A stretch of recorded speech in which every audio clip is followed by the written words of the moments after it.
Well, hello everybody.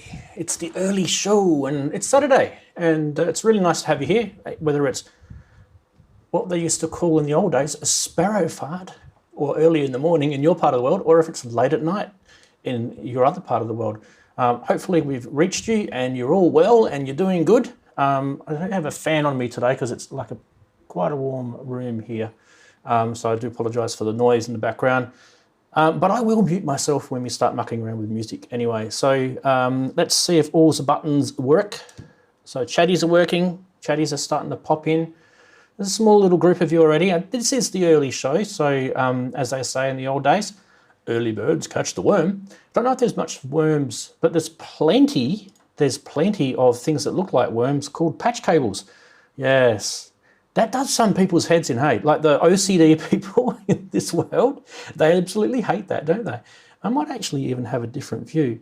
To make it look even worse, we'll do it from above. Yes, you can do it from above and then you still can't see what the F you're doing.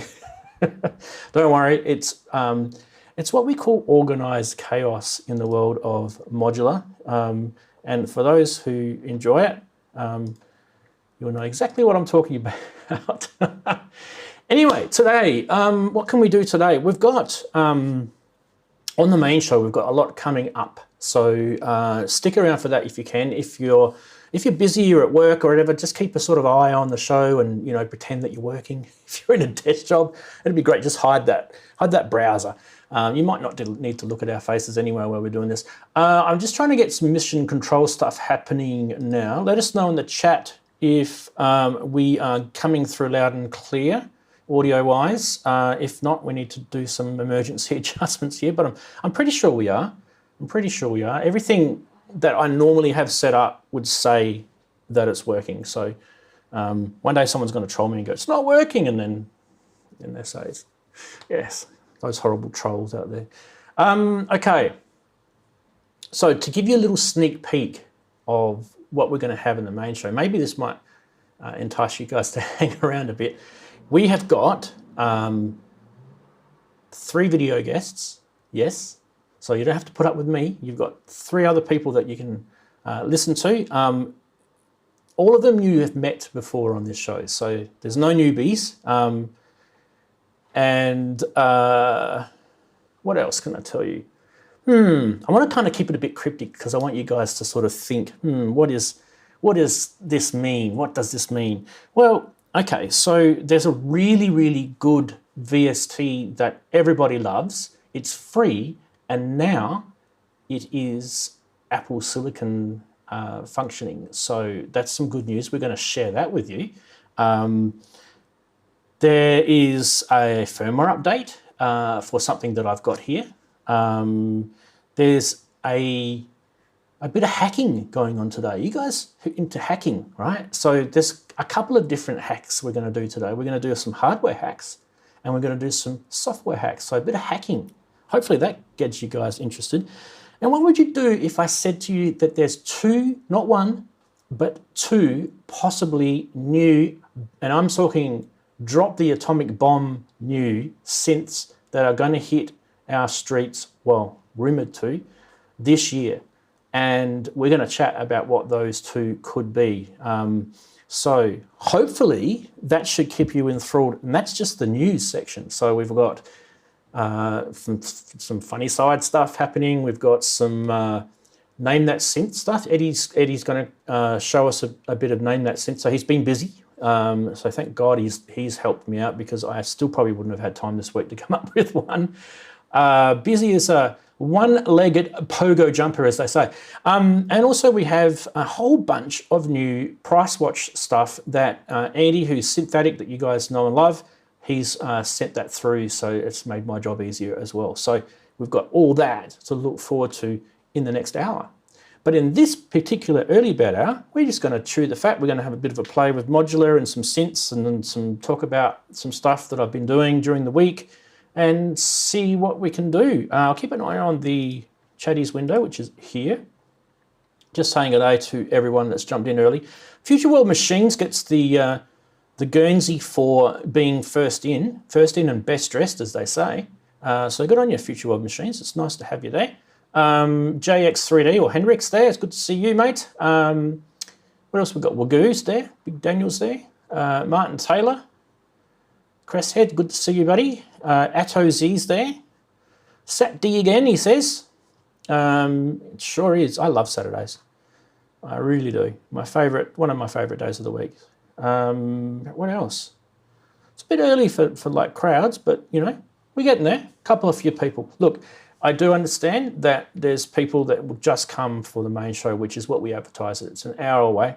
But when that daylight savings change back over in a couple of months' time, I'll be still streaming at this exact time here, but everyone will be starting at the same time. So anyway, what are you guys talking about? I can whistle down the phone and launch a nuclear missile like Kevin. I don't know what he's talking about. So people are dropping names. Okay, so maybe people are thinking I'm going to be talking about certain things. I'm not going to give it away, but yeah, it could be that, or it could be something else.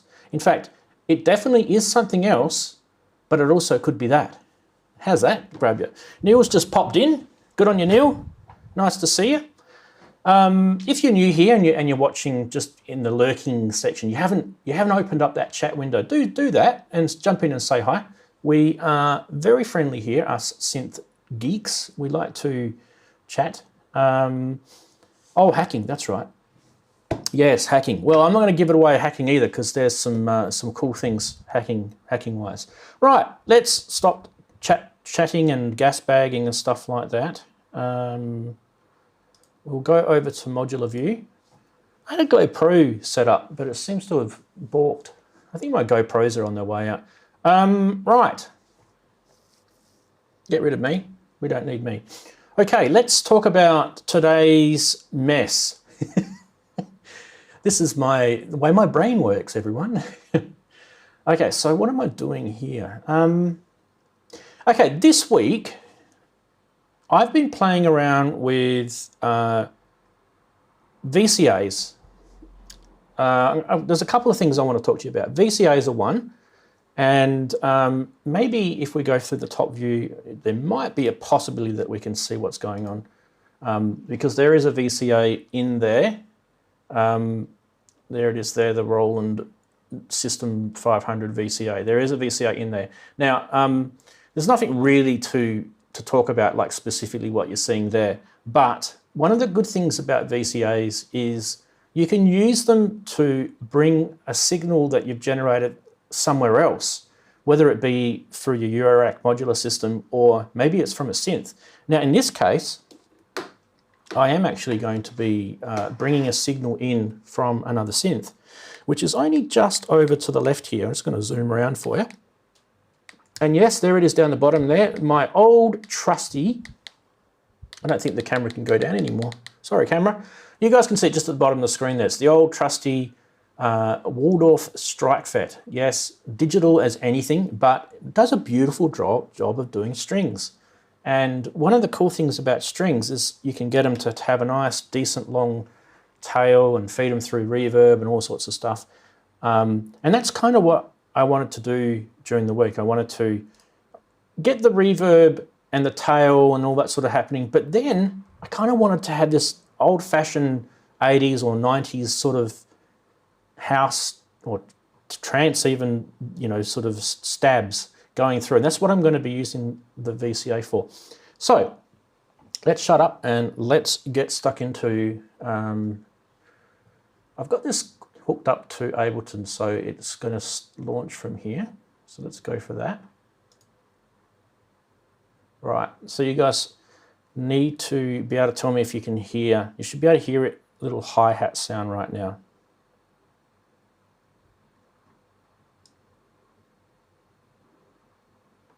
And if you can't, we're in trouble. Okay, you can't. Okay, let's see if we can fix this.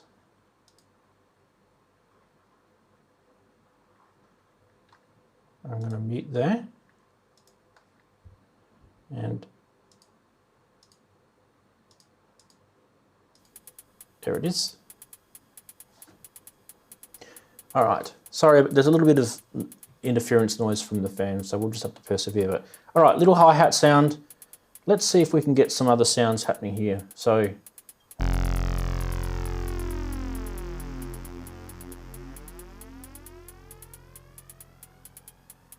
and let's go, no, not to there, not to there. Let's go up to here. Let's unmute the kick drum.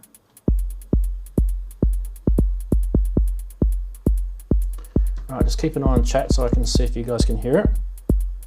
There we go. Low, is it? Is it too low? Because it's coming through relative, oh, the hi-hat is low, yeah, okay, so.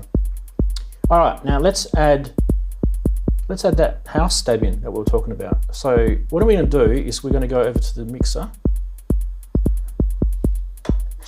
and I'm just gonna turn it on here.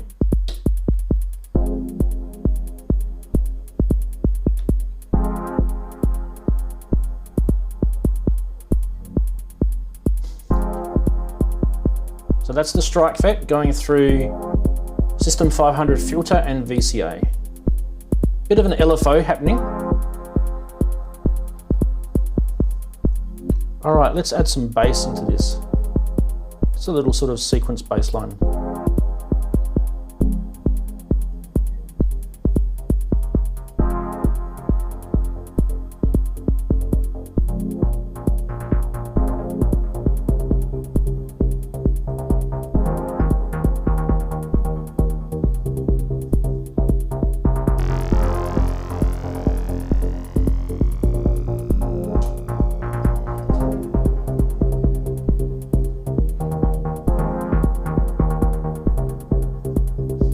What else we can do? We can add. Just want to introduce you guys to a couple of the few elements before we sort of go into full swing of things. So next thing I'm going to do is I've got a bit of a percussive element happening here. Now I'm using the, I never pronounce this right, the Versimilus iteratus. Now this is not the alter, this is the older one. But watch what this does when you put this through a flanger.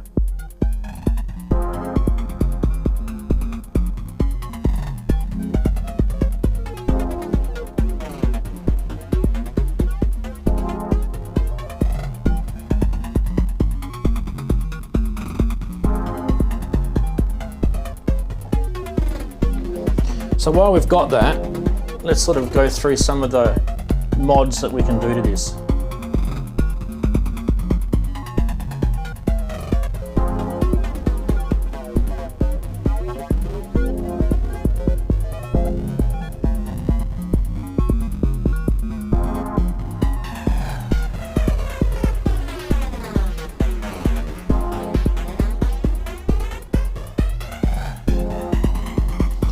We should back that off a little bit.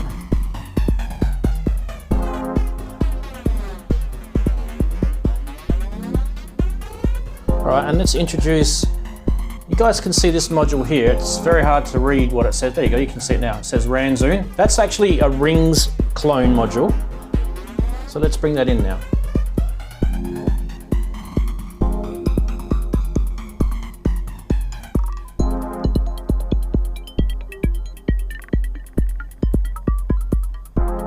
Now that is going through a Behringer System 100 clone phaser.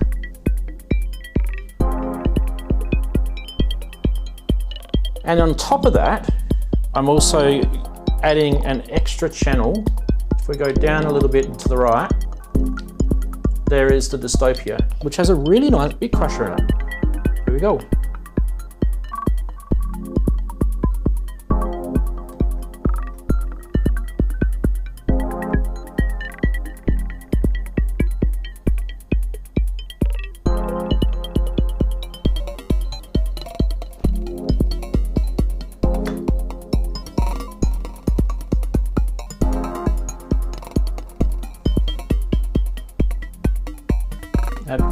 Add the Versimilus in. So there's the percussive elements. Let's add that bass line back in. Just wait for it to cycle. Here we go.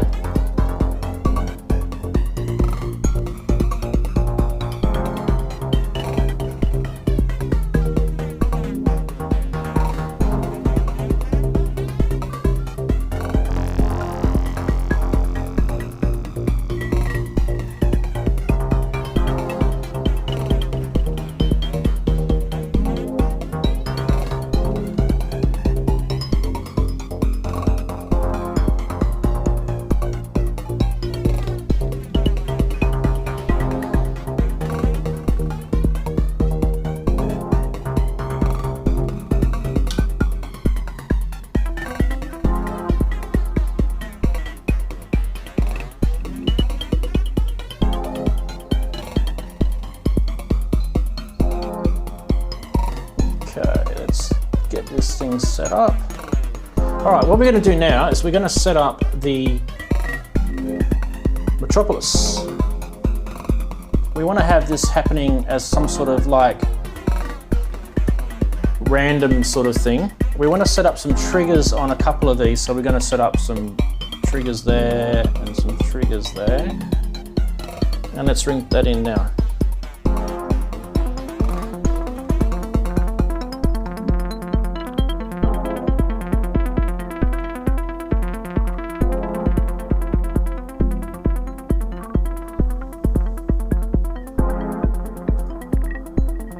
Eddie's just joined us. All right, so that's just like a little sort of, little bit of a sort of thing in the background for us to prick our ears to.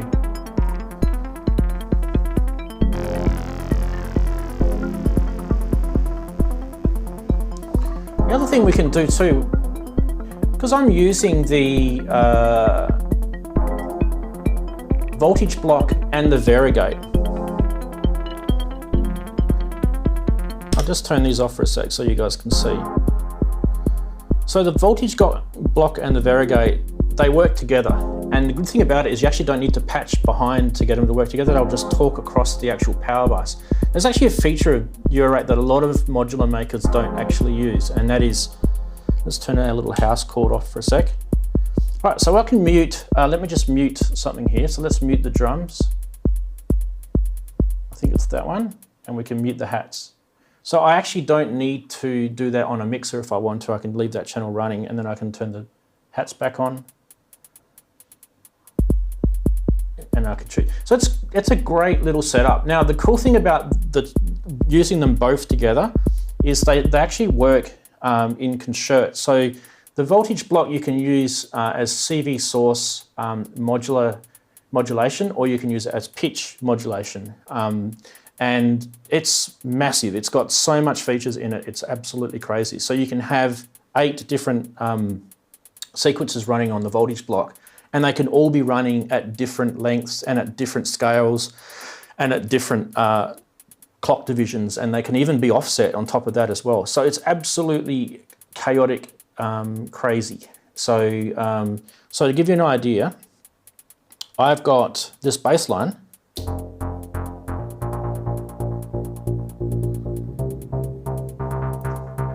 So you should be able to see that bass line is following that sequence there. But over on the variegate,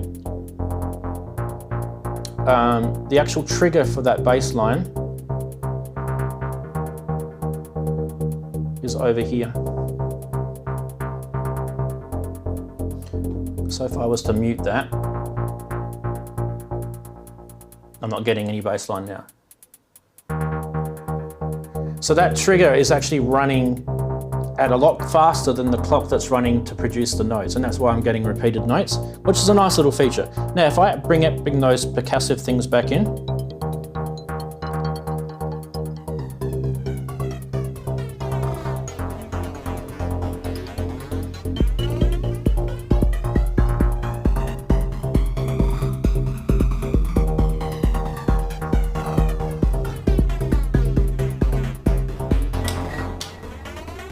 so you can see just with that, pretty handy, right? One of the other cool things about the variegate is I might just want that to program a kick drum, which I've got. Now I could have done that with Pam's workout, but I've decided to do it through here because that means I can use probability on each of the steps. And I'll just show you what that looks like too. It's actually a cool thing. So where's the kick drum? It's here, isn't it?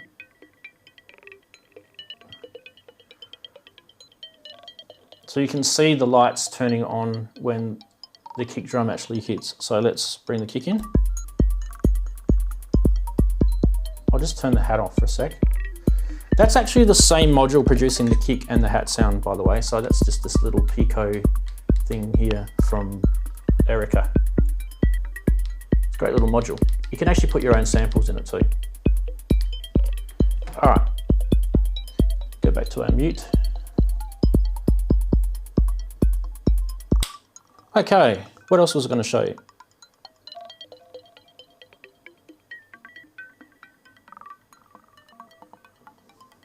That'll probably do for now. Because I want to show you some stuff on the computer in a sec. Okay, have we got Eddie? Hey, Eddie. Now, Eddie's setting himself up. Eddie, do you want to say a quick hi, or are you... You're coming in on second, aren't you? So that means you're there. Hey, I've got it, cool. Is your audio working? Yeah. Just for you and later on, 1,000 apologies. I'm fighting something here, so excuse for the grossness. Oh, we can't even see it, mate. Right? Don't even worry about it. We can't even see it. Yeah, sure. So can you hear me right? Yeah, we can hear you good. As long as you keep pointing your mouth towards that mic that's in front of you, I think you're good. So a little low, good. Can you hear yourself? Is there any feedback? No feedback from me that I can hear. Right. I think that's coming through okay. What are the chatties saying? Let's have a quick look. There we go. Cool. I do want to go so you just test yourself out just for a sec, Eddie, so you can get your sound working and everything. But I do want to go back to what I was showing people because there's going to be questions about it. Please. I need to. I'm still fighting this, so please do. Go ahead. So just looking through what the guys have been saying. So Kent said, can you please make it sound crap for me and put me off wanting to go into this stuff? Thanks, mate. I thought it sounded crap. Sorry. I'm just noodling around. So it probably isn't quite track worthy yet. But yeah. What I do want to show you guys is ask questions, of course, if you do. I'm keeping an eye on the chat. But if I have got the NDI working on here, I forgot to turn that on, didn't I? That was silly. Turn NDI on. I keep pressing the wrong icon. That's why. Yes. And then hopefully within a second or two, you can look at Mac. Yay. Okay, and so as you guys know, this is a Mac Mini. If you don't, welcome to Mac Mini. This is an M1 Mac Mini. This has got the new Apple Silicon M1 chip on it. We're going to talk about this a little bit later. But what I wanted to show you is something else that's cool about this little jig setup that I've got that you guys have just been listening to. Now, I was talking earlier about the little house stab that we were doing, right? The little house stab, you know, the boom, and it's all kind of random. It's kind of hitting every now and then. I was using probability on the varigate to do that as a gate. But what's holding the chord? Because the strike fet, technically, it needs a MIDI note to hold the chord. And I'm here in this crazy land of Eurorack. Where's no MIDI in Eurorack? What's going on? Well, actually, there is. So the cool thing about it is, firstly, there's my chord. It's just a single note. Yep, it's a single note. And then, so that's, what is that, an F? And then on the actual MIDI track itself, I've got a little House for Go plugin. It's very hard to see, but I wish there was a way to make that zoom in for you guys. You just have to trust me. It's if you go in Ableton, if you go into MIDI effects up here and you click on the little arrow next to chord, you'll see a whole bunch of these chord things here. It's actually good fun to play with. You can use these to drive arpeggiators, and you can also use these to do little stabs. So I've just used the default Ableton. No thought required from my brain. Just dragged and dropped it in, and it's now making the strike fet play a chord based on the F note. So there you go. Nice and piss easy for me, without having to be thinking about things too much. Now, so how does that get into modular? Is one of the things. Okay, so the first thing we need to do is we have to send that MIDI note out. So I'm sending that MIDI note out through my MRCC. I've talked to you about that before. That it's like a MIDI router that I've got sitting over in the corner in a rack. That's then controlling the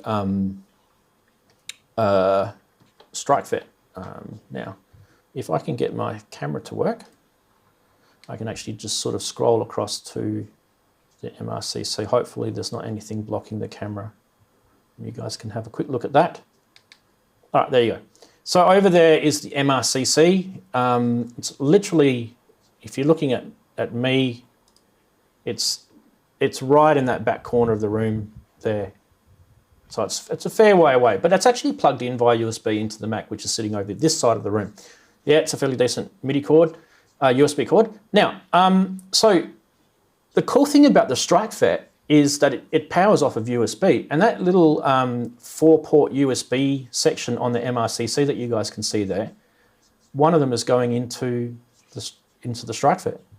So the StrikeFET is literally being powered off the MRCC and at the same time being sent those MIDI note stabs from Ableton, which is kind of crazy, right?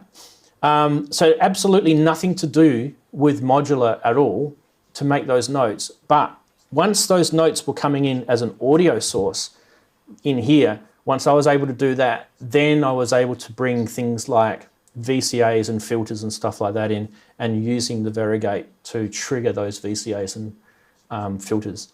And that's the cool thing about that.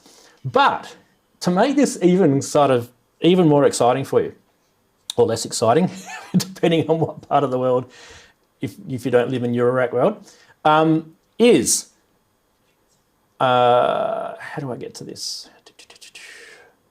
Do I have cameras set up? Maybe. So let's go here, and let's go across the room. Come in. To down here, where you guys can see the rocket. Now the rocket is, Eddie's just talking to someone walking in his room, so I'm not going to show that. I think he's got provisions from the provision supplier. Anyway, so look, we'll do a little Eddie sneak cam while we're at it. So the rocket is the next little secret to this little Waldorf and StrikeFest setup.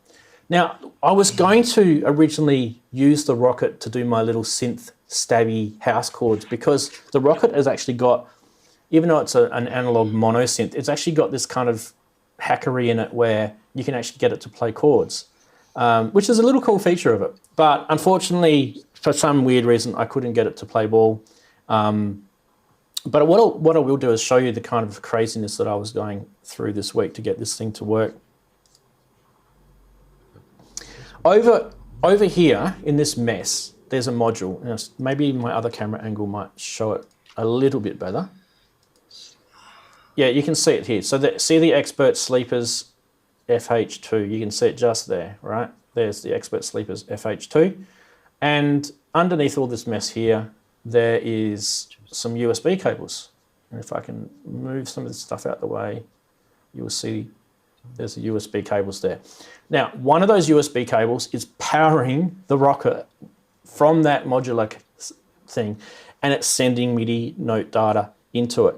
But at the same time, that is a MIDI to CV and vice versa, CV to MIDI controller. And the actual module itself has two CV to MIDI ports, and it has a whole bunch of MIDI to CV. So not many people do CV to MIDI, but the fact that it's got it on there is a little life send, because it means now that I can actually set up a whole bunch of sequences. This was the plan anyway. A whole bunch of sequences on the variegate and the voltage block over here, and send it via CV and then convert it to MIDI using the FH2 into the rocket. The only thing that was bringing the whole world down was I couldn't for the life of me work out how to get this thing to stay in tune. It was a nightmare. Okay, so what we have to do in this world, Eddie, when we have Eurorack tuning issues, and this is kind of one of the negatives, you have to start looking at things like quantizers and tuners, and because you're talking about control voltage, right? So some modules aren't programmed the same way as others in terms of what voltage they emit and all that sort of stuff. So if you've got a whole bunch of different brands of modules like I've got here, you're going to end up with possibly tuning issues. Now, on top of that, we also have the problem where when I was actually programming the CV sequence with the pitch, the slider, I was only able to move that maybe, you can see how far down that second slider is. there's only a tiny bit of play, like maybe I could move it about a quarter of the way up. Anything north of that, the thing would have been completely unhearable out of the human hearing range. It was so much, there was so much voltage octave range in that thing, it was overkill. So the way that we would attack that with Eurorack is we'd use an attenuator, and something like a Make Noise Mass would do that job beautifully because it's got positive and negative attenuators built into that.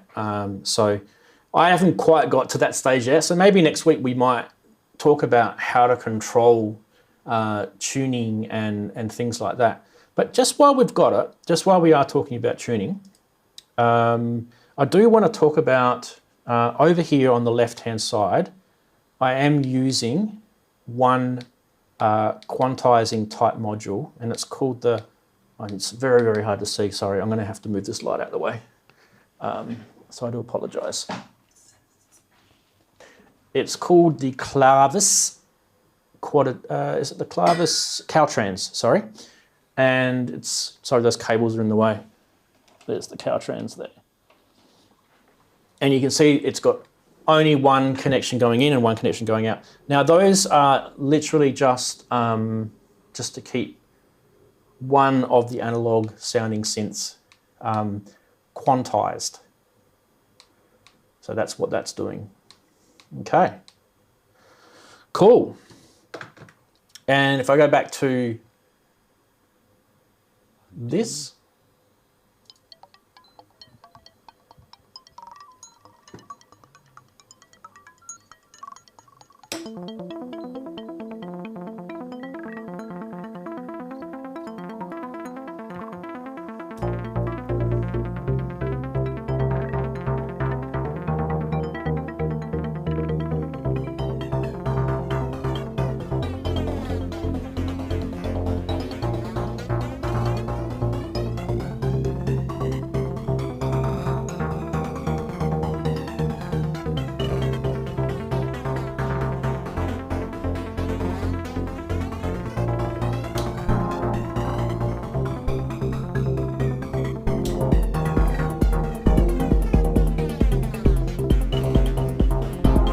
that's like basically throwing the whole lot at us all at once.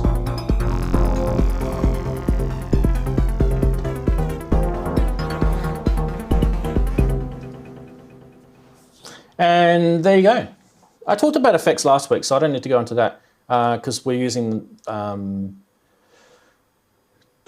Big Sky and DD500 for the delay. And then inside that setup, I did talk about a flanger and I talked about a phaser. Now the phaser is an actual Eurorack module. I could have used the, there is a flanger in here as well, but I didn't want to. So the phaser is one of these, sorry about the blue light, I might actually turn that off, it's a pain. That blue light is annoying. There we go. There's the phaser up the top there. Zoom in a bit. So that's the phaser that I'm using. Now I could have used the phaser to the right of it, which is the frequency central quantum phaser. I might actually sell that phaser. I'm not gelling with it, but I know there's a lot of people out there that will. So it's not the sound of the world that I want from phasers. I'm kind of more of the traditional small stone sort of phaser type guy, but those people who like the faster phasers and crazy phasers, they might like that. I don't know, maybe I'll hold on to it, I don't know. But anyway, so the other thing that I'm using is a flanger, and it's my favorite flanger. I don't know, Eddie, do you remember what my favorite flanger is? Hi, hey, hello. Can you hear me? Yeah, we can hear you. Good. Your favorite phaser? Flanger, my favorite flanger. My favorite Moog. Flanger. No, it's not this. Funny how they say Mooger but no Mooger. Okay, I'm going to tell you what it is. Right? Yeah, it's the Mooger, I can see it. It's not the it's not the Mooger. Oh my god, I got it wrong. Ooh, You won't even be able to see it because I need to move it. It's that. Oh, hello, the flange, the MXR. The world Good, famous MXR flange. And these things have been around since, the days of Giorgio Moroder. Noah was playing halfback for Jerusalem when that thing first came out, let me tell you. But yeah, that is my favourite flanger. It's an analog flanger. Even if you buy it today, it's still analog, by the way. Yeah, is that the famous Andy Summers trick? Yes, I think Andy Summers had a few. I think he had a few, but he did use the MXR flanger. Yeah. Because if you set it low enough, it's a very, very, very beautiful chorus. Yeah. Let me mute a whole bunch of stuff. Thanks. And then if I turn this on, this is what the flanger sounds like with a kind of FM-y, crunchy, brains sounding Euro 8 module sound. Okay, so let me go over here. I just want to show you. I'll show you the brains so you guys can see it trigger. So there's the brains there. We'll zoom into it. You ready? And you're going to hear the flanger. Here we go.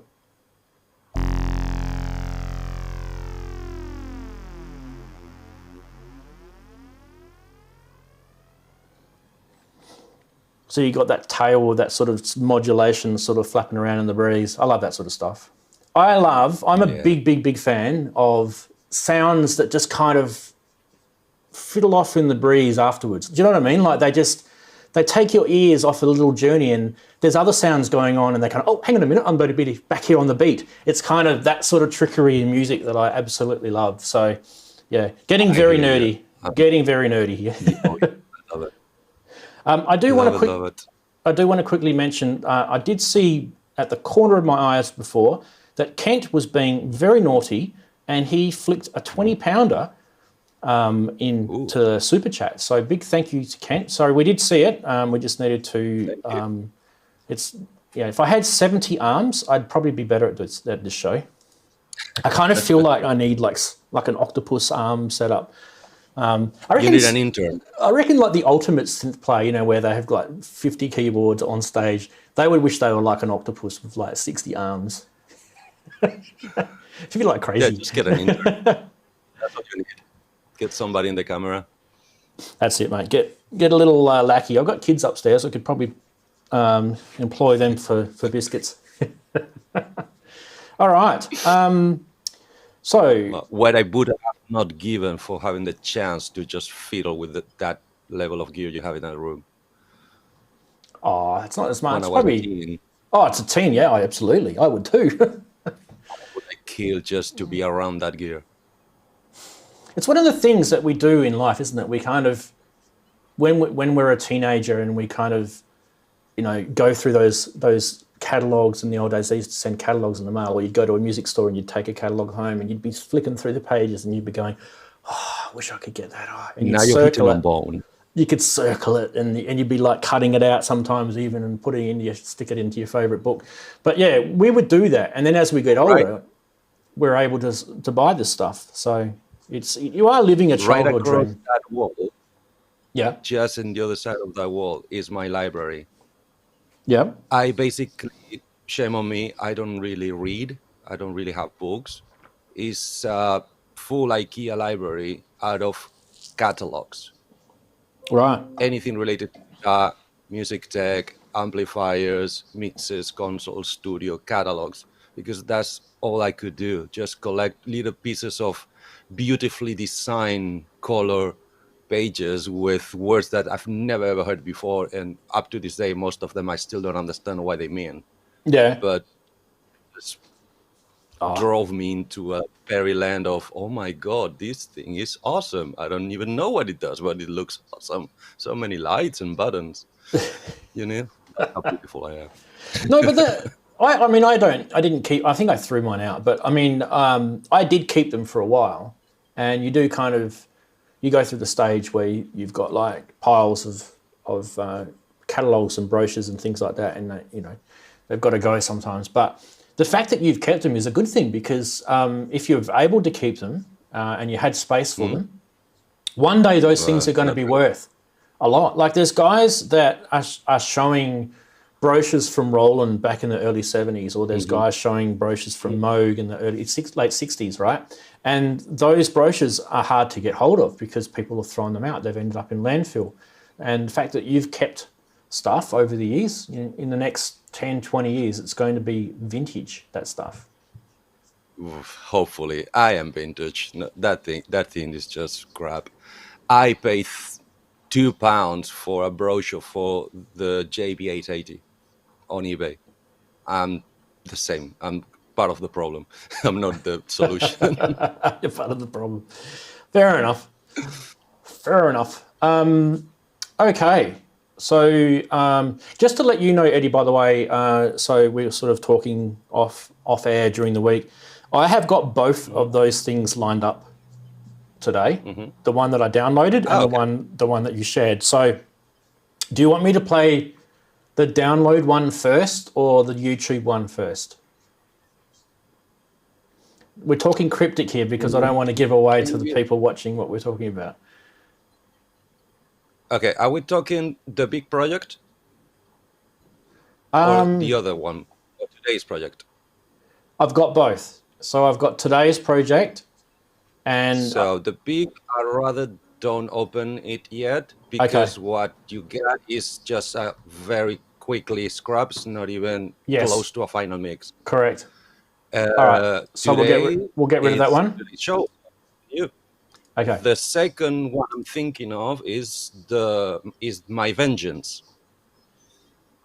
For everybody in the chat, yes, sorry to break it, me and not you, we have named and Synth today.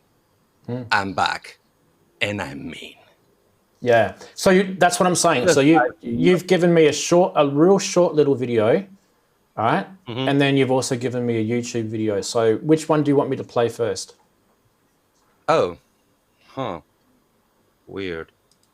Today's. The one you got the short. Well, it's oh god, I'm getting muddled up. There's one. There's one that's labeled NTS Award 0.4. No, that's the Vengeance. Okay, let's not play that. Only if they get it. Okay, so leave that. The award. Right, leave that. That one, and that's the one that is conditional. I think I have it already. I don't know if I'll have the time, or we will have the time to make it proper. Do it next week. But at least we can play that one, and that is symbolic. Yeah. The one for today's show should read something like 8.1 or something like that. Yeah, I got that one. Which that one's is on the YouTube link. Yep. When I put you on Facebook. Yes. That one is good to go. Now, there is another person that I wanted to make sure I pinged before. I stood very, very too late for my regular customs, trying to get up original music for today's NTS. Yeah. Sadly, sleep won the fight, and what you get is sleep won the fight. I like that. Yeah, I do like that. It won the fight. However, on a positive note, the fact that you were able to punch one out is amazing, because I probably would have arrived here again this week without one. They're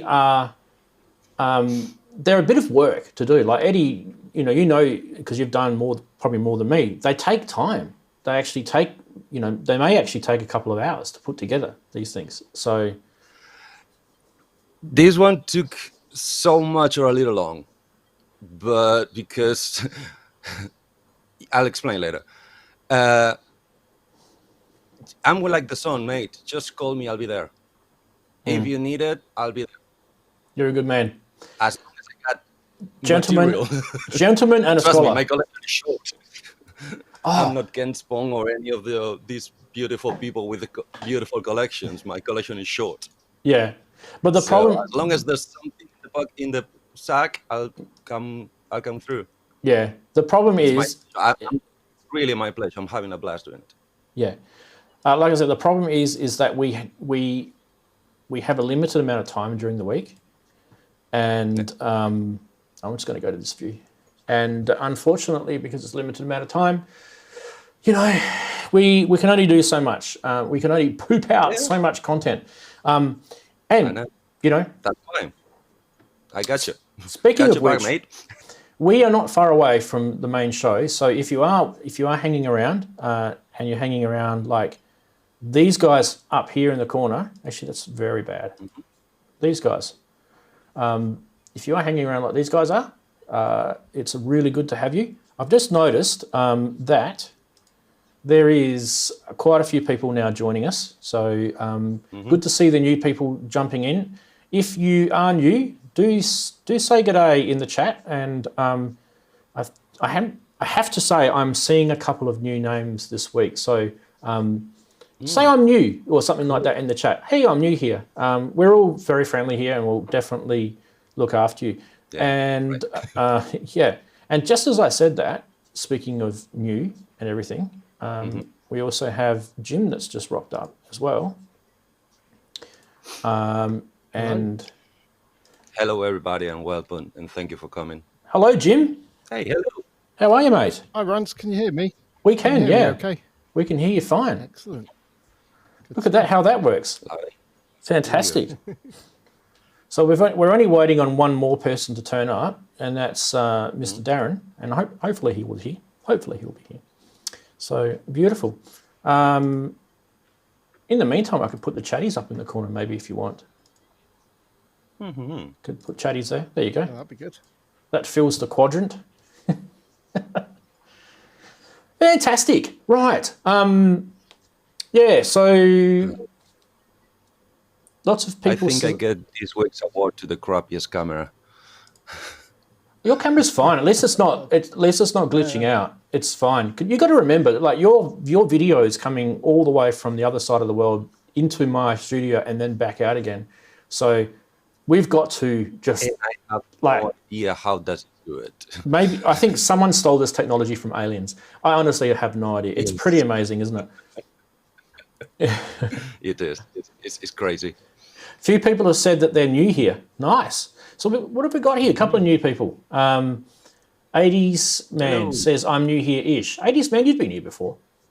But that's nice to have you.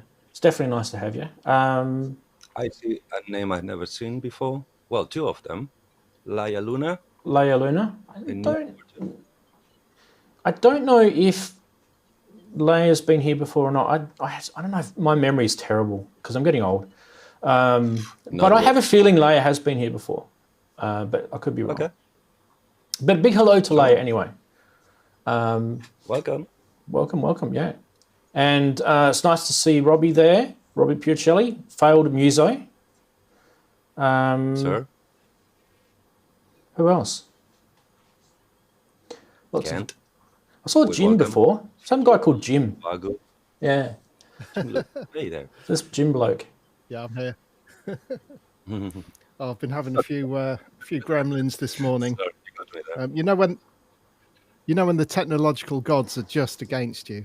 I've got something weird going on here with like a USB hub or something, and but I'm here now, but I may well disappear. Oh well, you're doing it on your mobile, aren't you? On your 4G or 5G or something? On 5G, so it generally works okay. The upload speed's not great. Download is amazing. It should be okay. In relation to Eddie's comments about cameras and stuff, my girlfriend works in TV and she did some remote producing with the lighting and stuff, made sure it was all right. You get inside information. Look at you. Yes. Oh, tell her that we're always after some help in this part of the world. Please. Yeah. Yeah, well, she's very good at constructive criticism.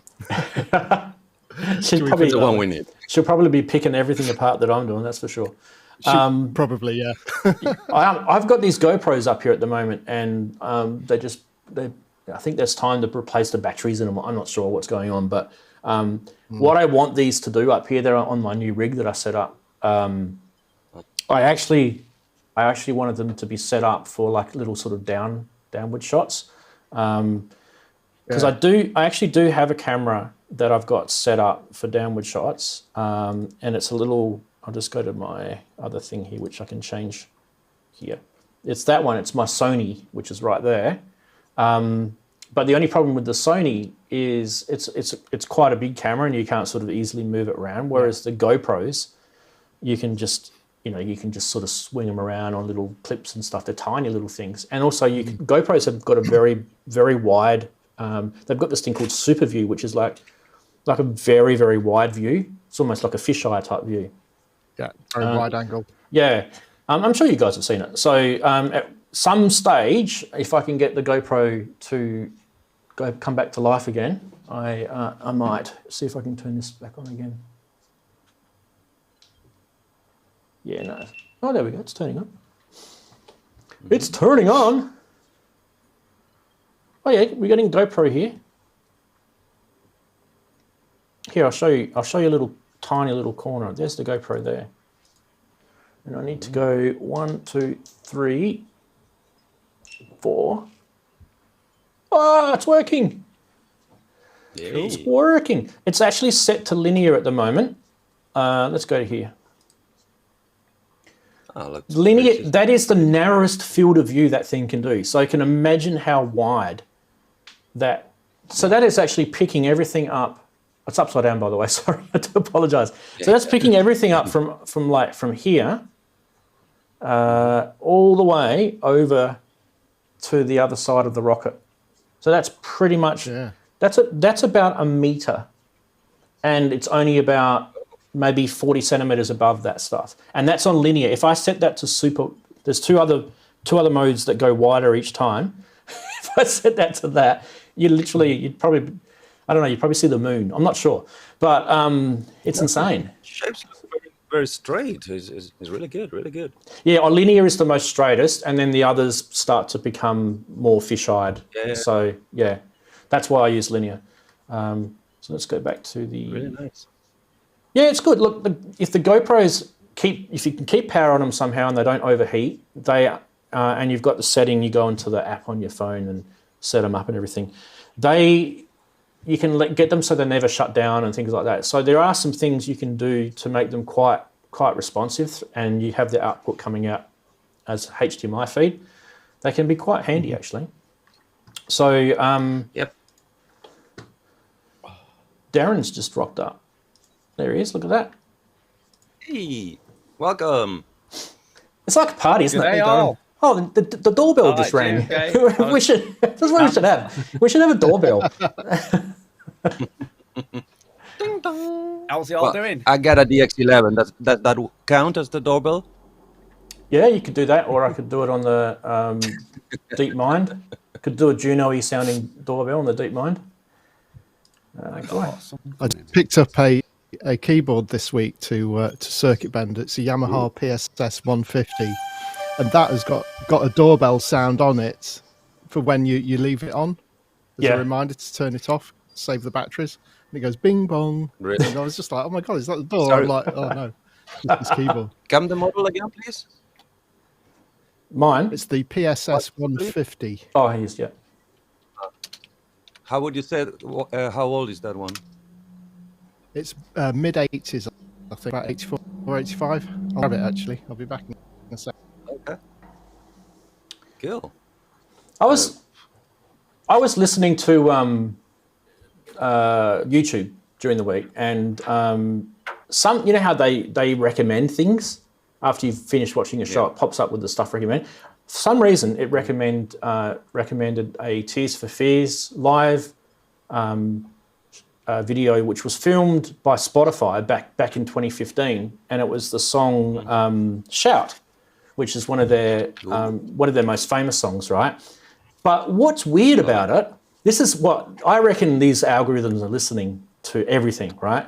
What's weird about it is literally the same freaking day, about an hour before, I had,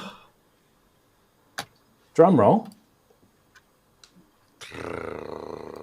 I had Arturia's CMI-V connected up to Ableton, literally like a few hours before this video came up in my feed, and it's like,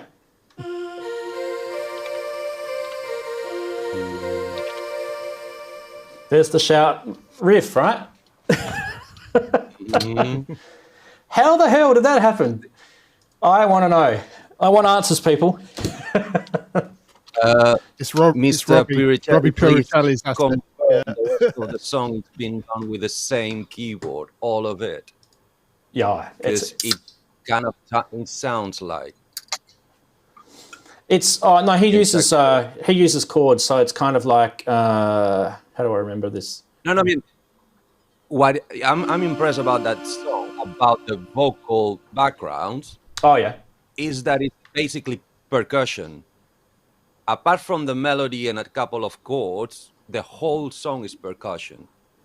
And that percussion to me, it sounds like Fairlight originated. They sample. had. I mean, we can dissect the song. They definitely had drum machines. Tears for Fears, and they forget the name of the guy that produced that album. Someone in the chat will tell us. Chris Hughes, was it? Chris Hughes, yeah, Chris Hughes. Who was what was Chris in? Chris was in Adam Ant, I think, before. Yeah, he was the drummer for Adam and the Ants. Yeah, and I actually wouldn't be surprised if it was Chris Hughes' influence to have the drum machines and use of the CMIs and stuff like that. And that's to me, that sounds like right up his alley. I don't know if you've ever listened to Chris's more recent stuff. Like I think he had an album that even came out as recent as 2017. But anyway, so they had a whole bunch of sequence stuff in that song. And the Fairlight, I wouldn't even be surprised if it was actually the melody was actually sequenced. Because it's, when you play it, it actually is, it's quite quantized when you're playing. There's a very quantized way of playing it. It's not very slack. It's very quantized. So you can tell. I wouldn't be surprised. I mean, I've watched them play it live, and they play that riff live as well. So it's easy to do both. You could fake it. And that's what I love about the song, that interpolation of all the elements, that they don't seem to be related, but none of them step on each other. Yeah. To me, it's magic. It's my ideal of a nice rhythm section. For me, the most important part of that song is his voice. He's got a very unique voice, and if you didn't have him singing it, it just wouldn't deliver the same result. So his voice as an instrument itself is so incredibly unique. That's because probably if what it would be gets it. higher pitched, it would be a little harsh, and if it were any lower, it wouldn't be there. Yeah, It's like the right frequency among all the machinery. yeah, it fits. Sorry, You're right. So his voice actually, like they probably planned all of the other instruments to complement the frequencies that aren't going to overtake his voice. So if you actually do listen to it, part of that would be mixing and mastering, of course, but if you do listen to it live, where you don't have quite the benefits of mastering live, you still hear that those instruments complement his voice and they don't override it. Yeah. It's a good song. It's not the only good song, but it's definitely one. No, and it's just weird. Not, but... It's just weird, like I was saying before. Chatties were, let's see what they said about the Alexa, the algorithm. I don't have an Alexa for that reason. I do have Siri though. So maybe we can blame Google or Siri. Roland came up with the drum loop for shout, then translated to the drum emulator using the Rock Drums EEPROMs. Whoa. There you go. There you go. Fantastic. Yes. Now it's... So a lot of people would probably have mistaken Trevor Horn to have produced it, because it does kind of have a bit of that sort of Trevor sort of style, but it's definitely Chris. I think they went on to start doing another album with Chris, and I think they had a falling out after that, which is a bit sad, because I reckon if they didn't have that falling out, they would have punched out a lot more hits, even though they did. I think it would have been bigger, and I think that album is like, it was just so like a perfect storm, if that makes sense. There was a lot of good music in that.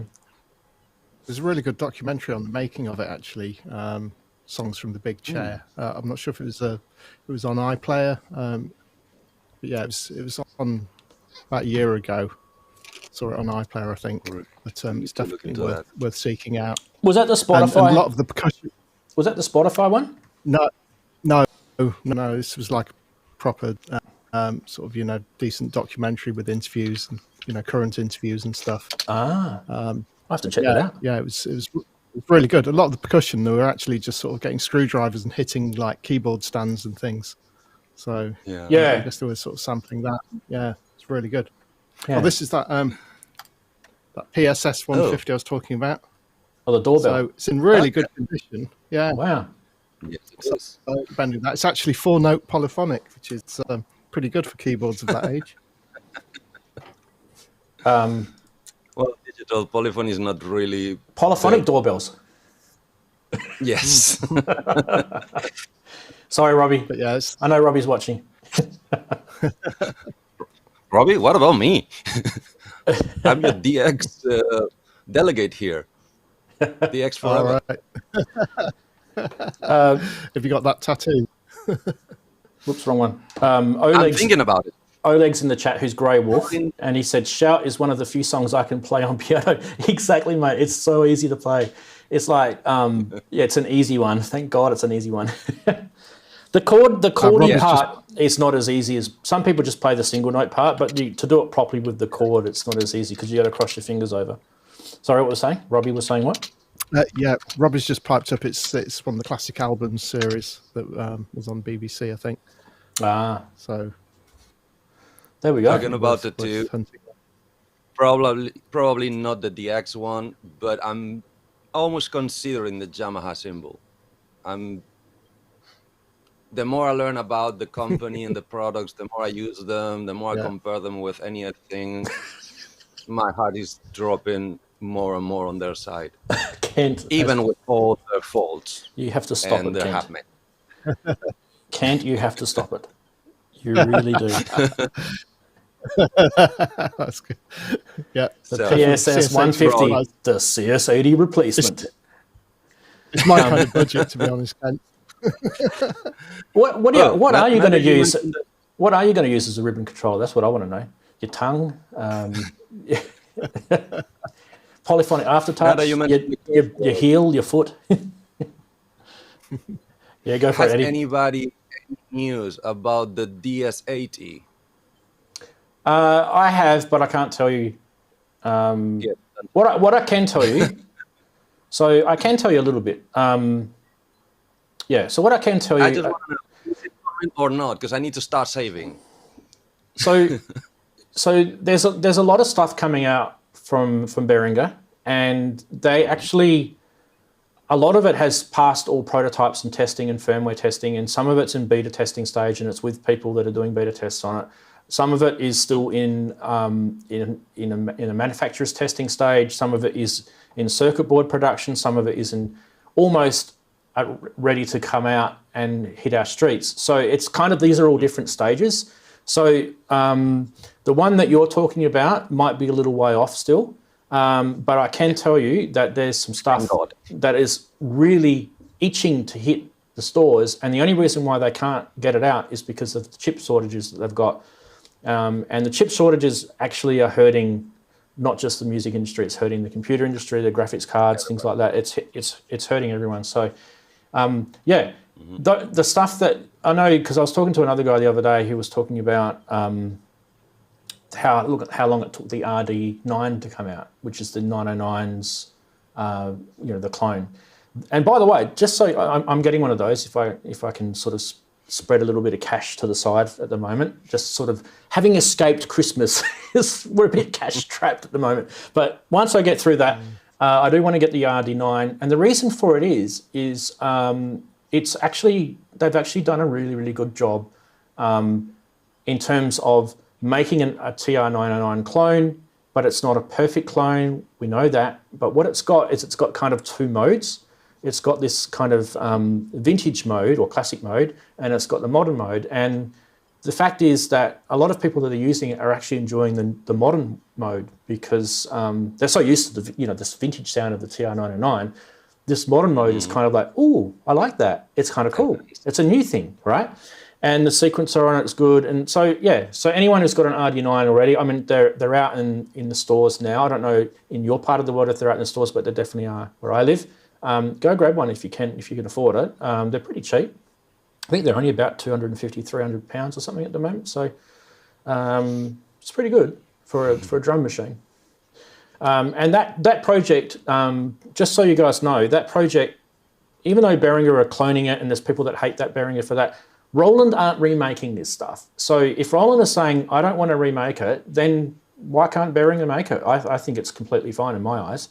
And the fact is they actually made 2 versions of that drum machine before it's officially hit our streets. So they kind of went through one whole iteration of it and hit a snag and scrapped the whole idea and remade it. And I mean, not remade it because it's kind of similar, but they reinvented quite a few aspects of it and then had to start again and then bring it back out. That's why it took, about 3 years for that thing to go from marketing teasers to hitting our doorstep.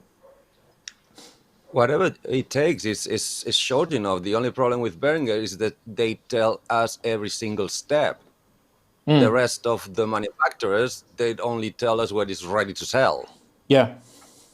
So we don't really know the background of it. I'm kind of at two minds about that. Like one part of me wants to know what they've got planned because it's exciting. The other part of me is like, I get impatient, and I've got an impatient part. I'm sure we all have the impatient part, right? Some people handle impatience better than others, but we do. I guess if there was no chip shortage and there was no COVID, if you took those 2 things away, they'd be getting stuff out a lot quicker. So some of the complaints that we've got with delays, we have to push that aside and just be the bigger person. No, yeah. As I said, all I want to know, is it happening or not? If it's happening, it hasn't stopped. Starting to save. It hasn't stopped. Good. Put it that way. So no one's. There's been no lawsuit from Yamaha or anything like that. Now I do know. I don't know if you guys remember. This would be at least 2 or 3 years ago. Yamaha put out this thing where they said, right, everyone come and join this forum. I can't remember what it's called. It's like Yamaha Synths forum or something like that. And everyone jump in and join it. And we're gonna ask everyone questions about what do you want in the next Yamaha synth, and if we were to make a CS80, what would you see that as? And like heaps of people joined and started, like within like a few weeks of that being announced, there was like floods of people chatting about it, and then it's just slowly just now there's crickets in this forum because nothing's happened. It's like you've got that problem, right? Yeah, ID scale, that's it. Wagoo said it was idea scales. Yeah, it's called idea scale. See it in the chat there with Wagoo? Oh, sorry. What was that about? That's the name of the forum, the Yamaha one. Oh, okay. Thank you. Yeah, I get weekly emails about it, but every time I click on it, it's like, what do you got new to tell me? It's like, yeah, crickets. Anyway, sadly to me, coming from Yamaha, with all my love, it's not interesting in a way because I don't think I will ever be able to afford it. Not the Yamaha quality, not ever. I definitely think they could make another CS80. There's no doubt in my mind. And the thing is, the question is if you wanted them to make an analog CS80 as close to the original as you possibly could, would you care if the inside of it, like if you opened it up and it didn't have the spaghetti cable mess that the original had, if it had a completely different designed electronics inside, but they still managed to capture every single perfectional sound out of that thing as the original, would you care? In my particular case, talking with my pocket, in fact, I don't even care if it's analog. I'm sorry for all the purists. As long as it sounds like what's in my head it should sound, I'm happy to buy it. Yeah. If I can afford it, obviously. The problem, as Kent said, the problem is Yamaha probably actually sat down and worked out how much it would actually cost to recreate the bloody thing. Yeah. And that's why they're not doing it. And then all of those that's people my got point. sacked. Yeah, trying to make the behemoth, the flagship, back again, even with, I don't know, SMD technology, surface mount devices technology, and trying to make as much IC as they can, like in shrinking with, I mean, they managed to put the sound of a CS80 inside a key step. Oh, they could, yeah. So they You could put it in a even Raspberry if they Pi. do that. You could put a Ace, CS80 in a Yamaha. Raspberry Pi, yeah. Exactly. could. It's a very big corporation that has a lot of way to move in profit. So I don't think they would be able to market below $2,000. Yeah. A full voice, polyphonic aftertouch, ribbon controller. Obviously, memories should have to be digital this time because it's kind of pointless to use so many potentiometers, etc., etc. Getting the tone and getting back alive. I don't think Yamaha could ever put it below $2,000. Well, Behringer is my hope. Yamaha did this Yeah, CS version. exactly. You know, and this was basically, I don't know, like a modern version of what Darren's got behind his head there, which is the AN1X. That's what this is. If you really, yeah, if you really want to be honest about what this is probably a modern version of an AN1X, and it's not a very good version of it, to be honest either. I shouldn't have even pulled it out. I don't mind it. Look, I had it out I had it out during Christmas actually. I had some family over and some cousins, and we pulled it out. And some of those little kids, they were like 3 and 5, and they've never ever experienced proper synthesis before, where you get an oscillator and a filter, and you start sweeping the filter and stuff like that. You should have seen their faces light up when I was doing little filter sweeps in front of them, and I was just using the inbuilt speakers on that thing, right? And then I just gave it to them. It had little batteries in it, and I just said, right, here, go play with it. And they were making all these little cool sounds, and it sounded like crap, but that's fine. That's where we all start somewhere, isn't it? Okay. Let me try and fetch this thing. All right. Speaking of which, we've got 2 minutes There's no before... such thing as a crap sound. It's what you do with the sound. Well, I mean, my studio, the actual record company is called Crap Sounds. No. Eddie, what do you want to show us, mate? It's gonna look very bad in this camera, but Hold it still. It's a Casio. Yeah. Oh, is it a VL tone? Is that the VL tone? I'm doing it wrong. I can't actually see the model. No, we can't. It's blurry, mate. Is it the VL tone? Just tell us what it is, because we've seen the picture of it. PT31. Okay. They had a lot of those little sort of things, didn't they? Yeah. Problem is, I couldn't play. I didn't know how to play, but I loved, and the thing had 6 quirks, but it had a ton of stuff, auto accompaniments, chords, run on batteries. I played the heck out of that thing, even I couldn't know what to do with it. And was really, really a lot of fun. I mean, made my world. Problem is, when I wanted to jump to the next step, I got kind of misinformed, and they told me, oh, a synthesizer is $2,000. And I went like, okay, do you have guitars? Right, on that note, hold that thought. And Jim, hold that thought as well. We have to launch the main show. So just bear with me. Here we go, launching the main show. Let's go. Cool. That's the wrong button. There we go.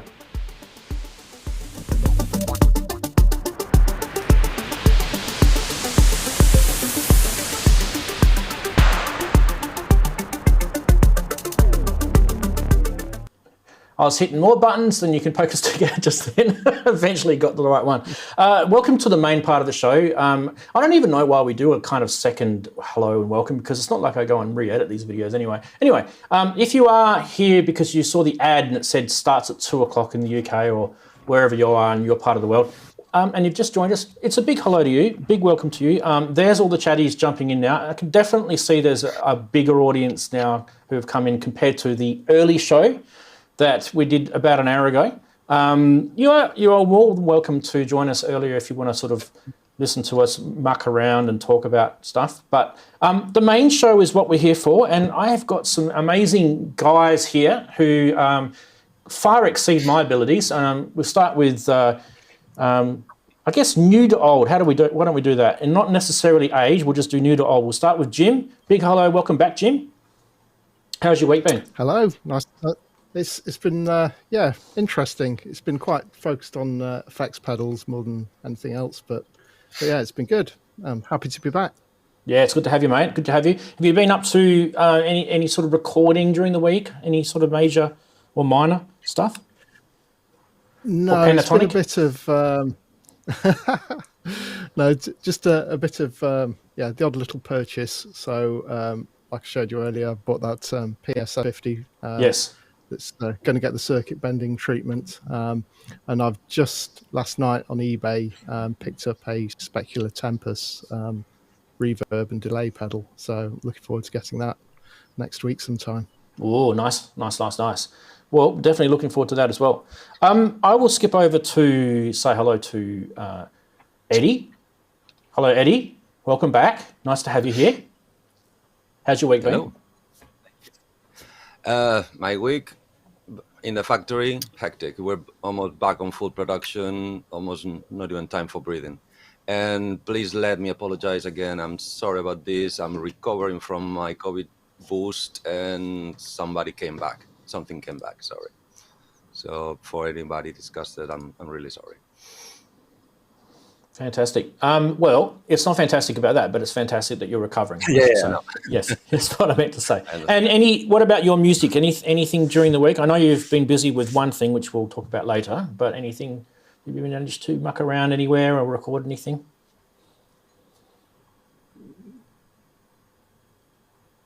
No? Okay. I can't hear.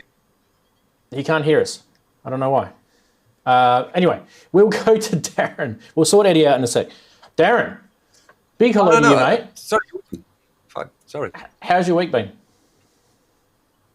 Yeah, can you hear me, by the way? Because I don't think we've even mic checked. Yes. Yeah, we can hear you, mate. I got. It's been okay. Yeah, it's been cold here, and it's cold today. So yeah, it's been okay the week, I think. Yeah, I don't know what to say. Yes. You been up to anything? Been recording tracks and stuff? Yeah. Whilst the show's on, I'm actually still writing the track. I'm actually putting a track out tomorrow, so I'm writing that. So it's so that's what I'm doing. I'm just writing stuff.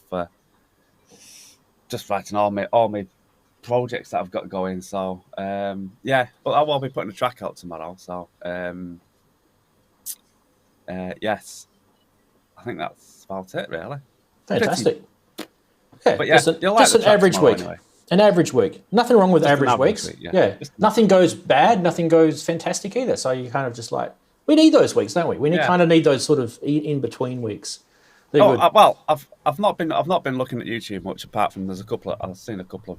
I won't go into it, but I've seen a couple of channels have some meltdowns, but we won't go into that because that's just funny. Not necessarily on the synth type of channels, just some other channels. Yeah, I'll be honest. I haven't watched apart from that one Tears for Fears thing that popped up on YouTube and something else that I had to watch for this show. I haven't watched any synth shows during the week, so I do apologise to all my friends who are synth show YouTubers out there. I will get to them eventually.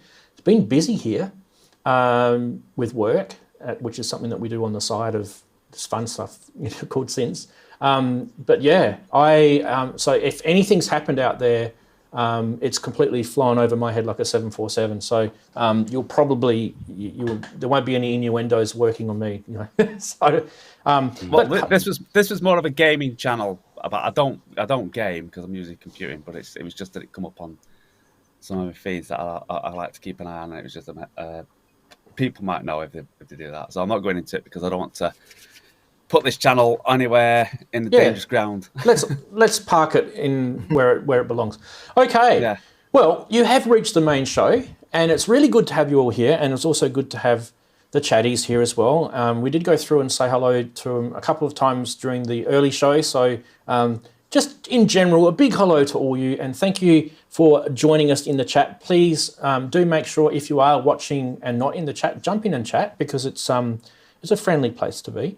Now, we are going to start off the first segment. If you're new here, we're going to start off the first segment, which is Funny Side, and hopefully we can get a laugh out of you.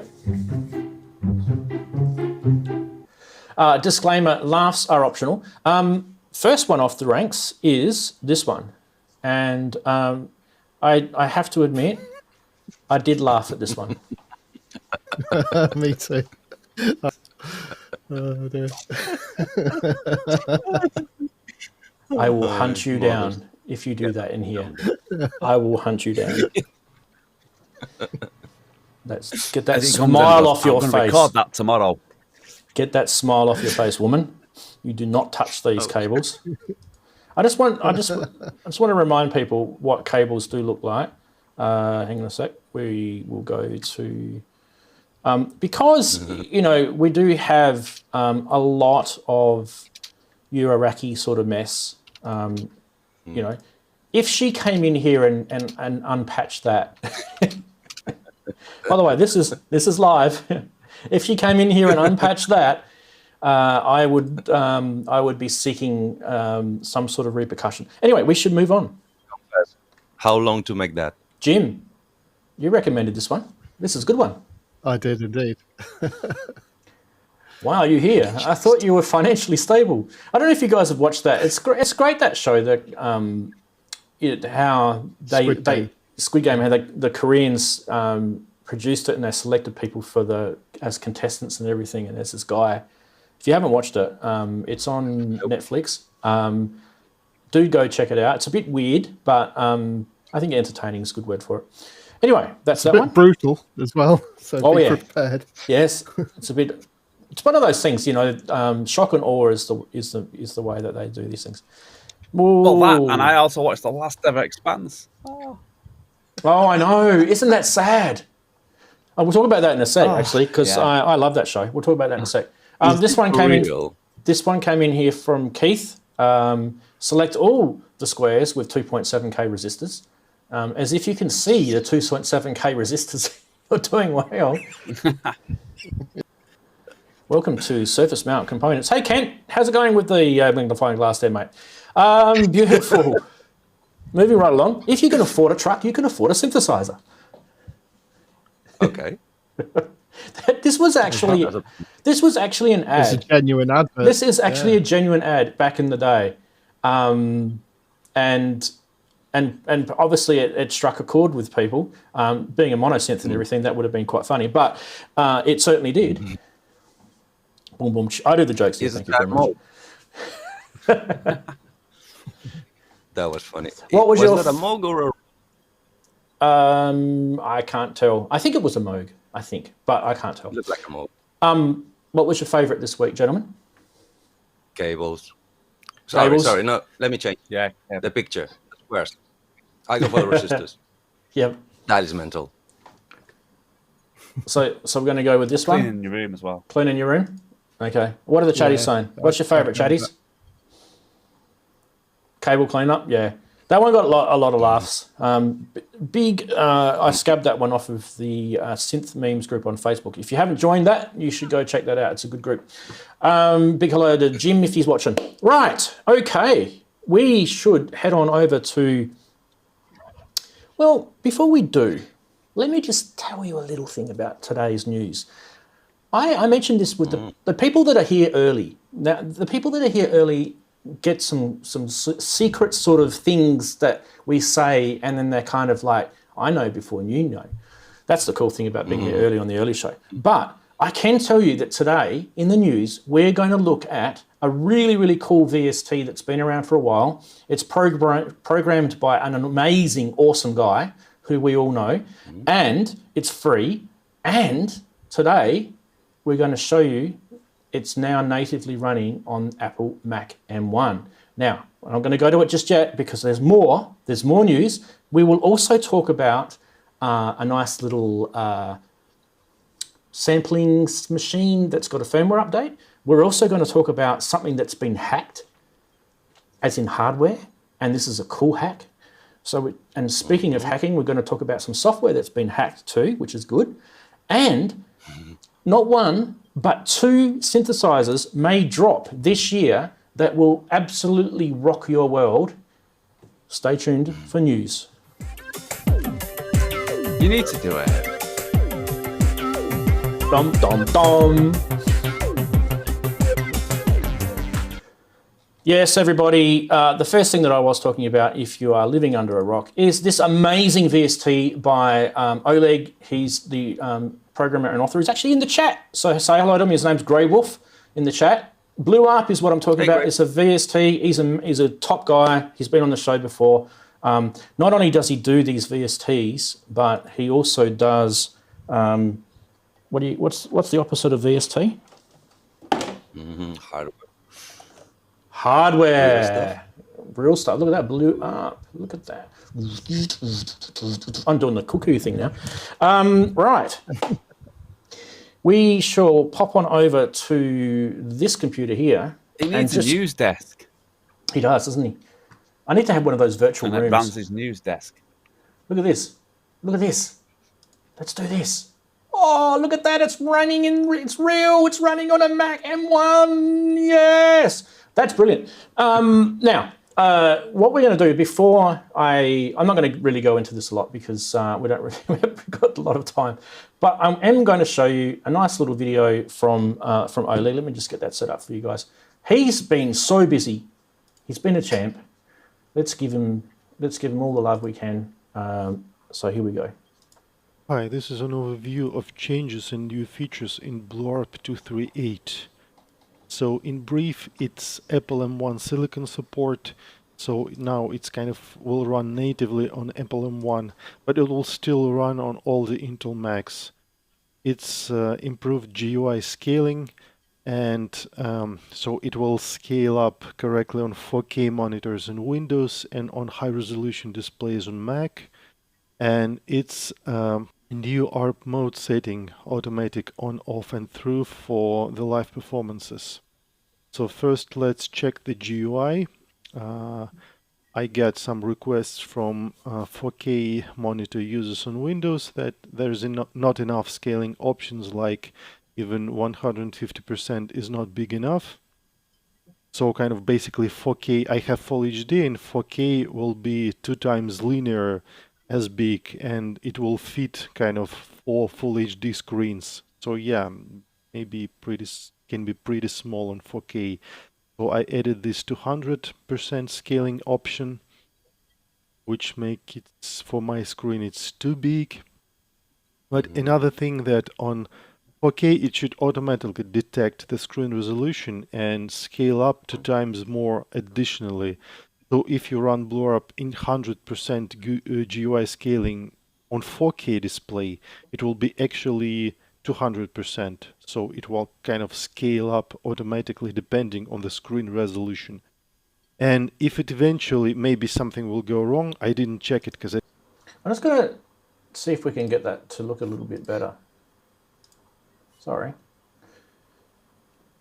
There we go. don't have 4K monitor. In this case, you can use underscaling option if it gets too big on your monitor, like 75% and 60%. Yeah, makes it too tiny and kind of unusable on my screen, but yeah, on 4K might help.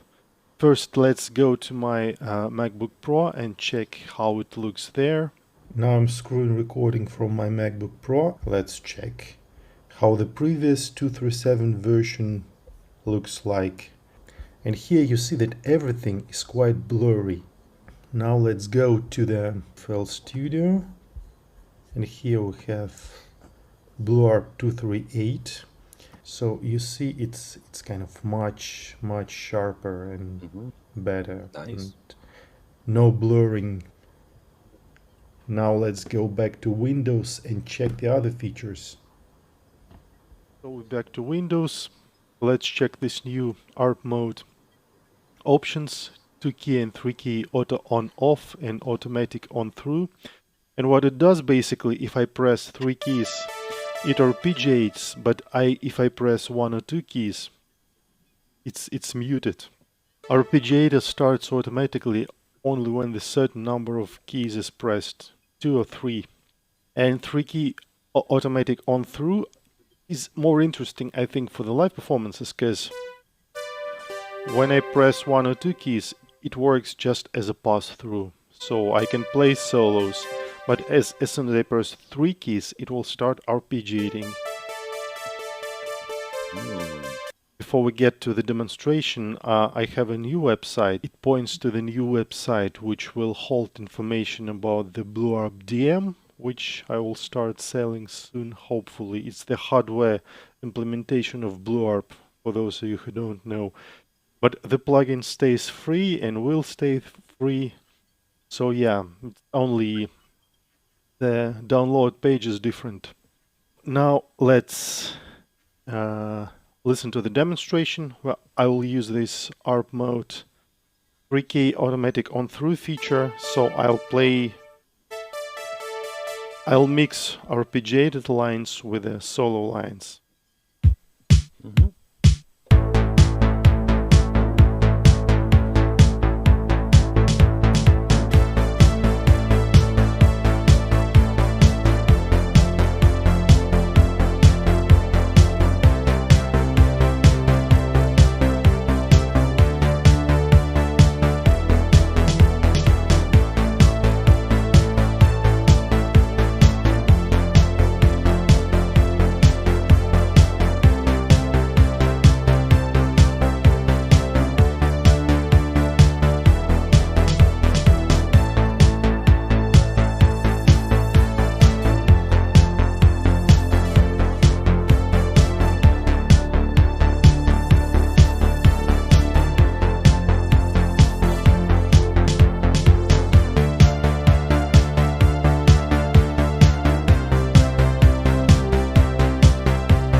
Fantastic. Sorry, take a drink.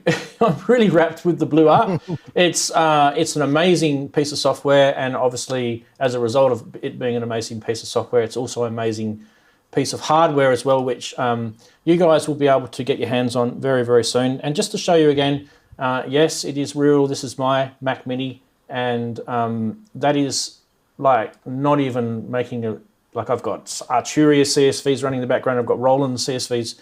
Sorry, CSVs, what I'm saying. VST's running in the background. I've got quite a lot going on this particular version of Ableton Live, and the CPU is sitting at 25, 26%. It's really, really good. So good work, Oleg. Very, very good work. And, you know, obviously, if you guys want to check it out, if you haven't checked it out yet, I've put a link in the chat. You guys can click on it and go and download it. It's free. Yay! Everyone give Oleg a big clap.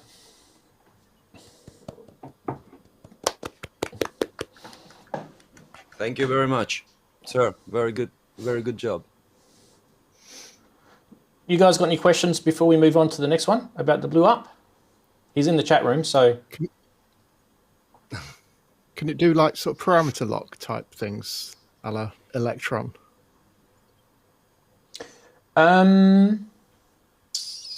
A la Electron, it does do some interesting. It's basically there's a lot of MIDI features in it.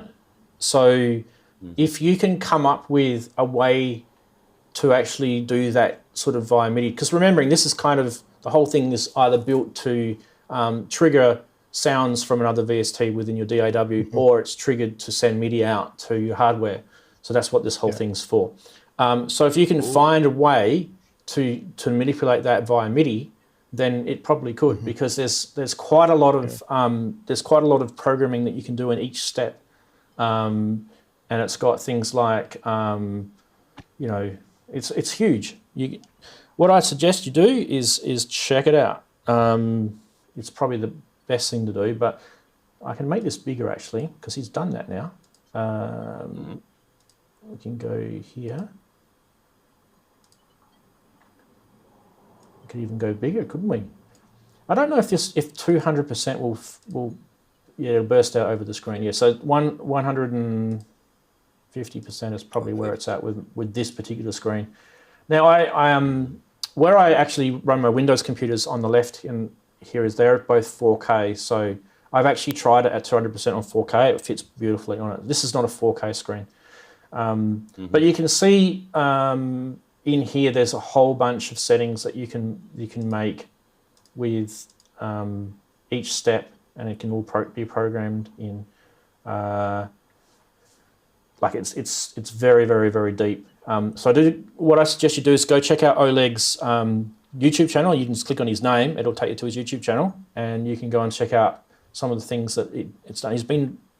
This has been going on. BlueARP's been around since about 2010, if I remember rightly. It's been around for a while. So, awesome. Yes.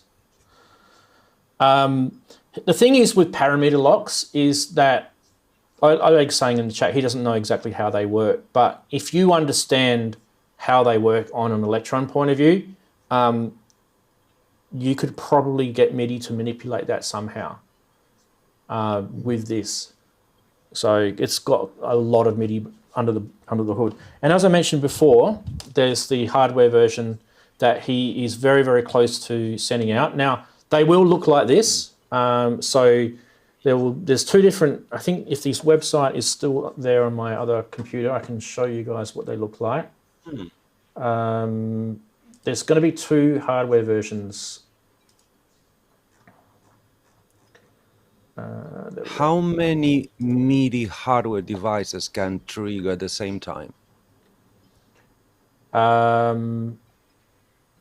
Well, there's I see a lot of there's only so many tracks on here, so technically as many as the tracks will let you.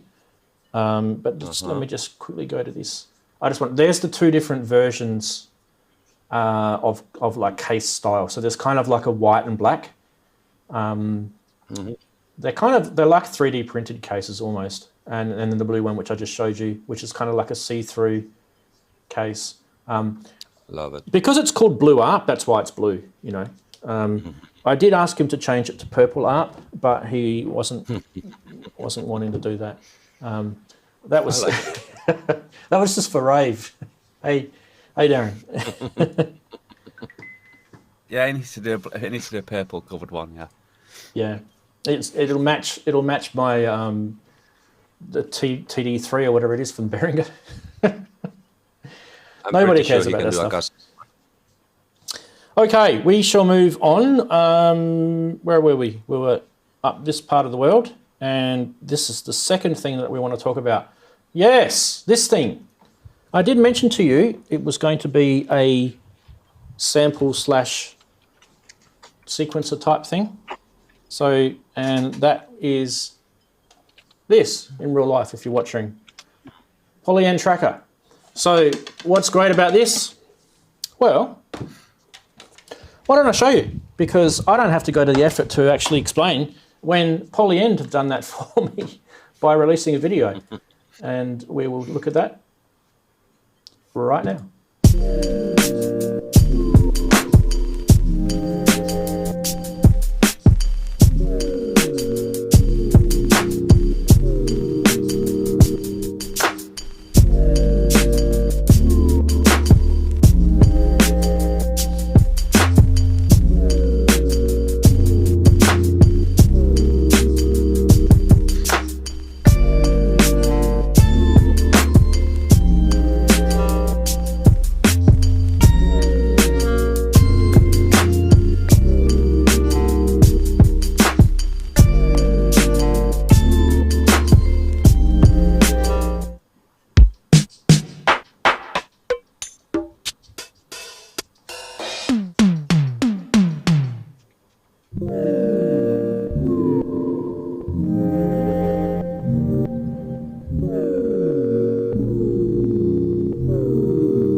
So the good thing about this is it's a firmware update.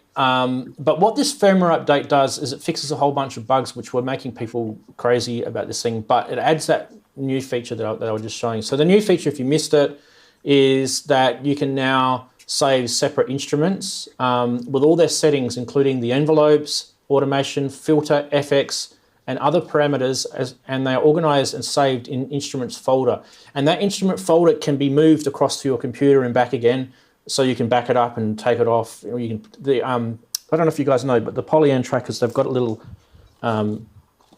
SD card, a little type TF. Where is it there? There you go. Mm-hmm. That's where it stores it, just there where my finger is. So very, very low sort of footprint type. But you can fit pretty decent size SD cards in. I think this one is a 64 gig. I think you can fit bigger than that in there. What else? Those samples that you were listening to on the video, they're available for free for download. So if you do like the sounds of those, that's also a nice thing that they've done.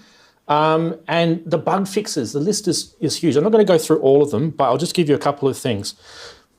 So these guys are the reason why I kind of promote Polyend is because they're active. They're not just releasing it like a boutique bit of hardware and then chucking it on the streets and forgetting to update it. These guys have released probably 6 firmware updates now for this.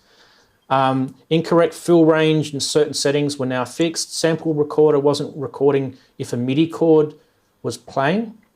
There's an undeletable instrument after loading a project from a previous version. And that's if you had a firmware version update. So that's not really a massive bug, but that's just something that they neglected during bug fixes.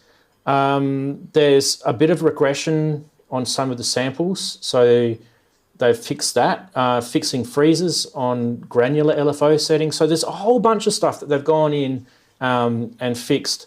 And some of these have been things that people have asked to fix since the start. Some of these aren't even really bug fixes. I would say some of these are features, but they're calling them bug fixes as well. So there you go. Polyend tracker. You guys got any questions about that?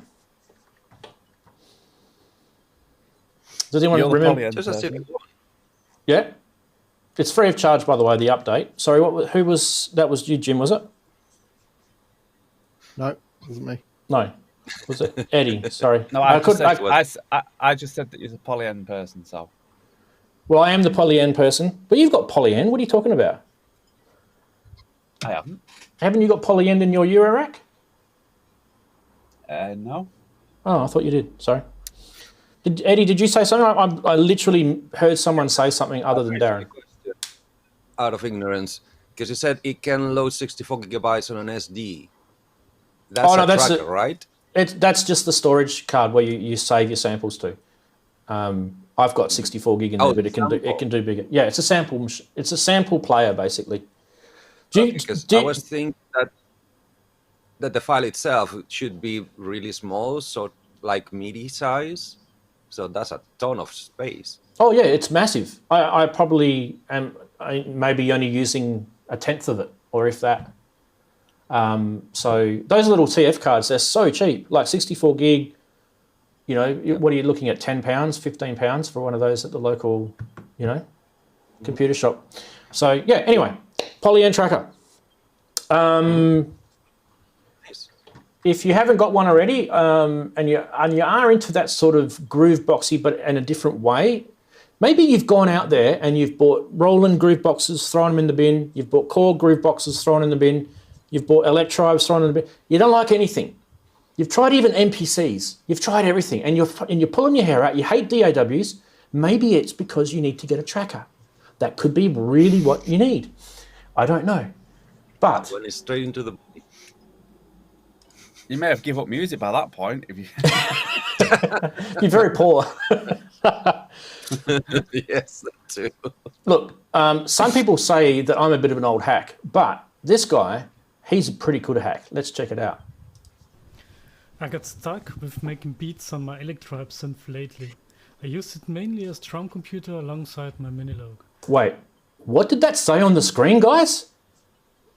Let's rewind. Loading? That. Hacktribe? What the heck?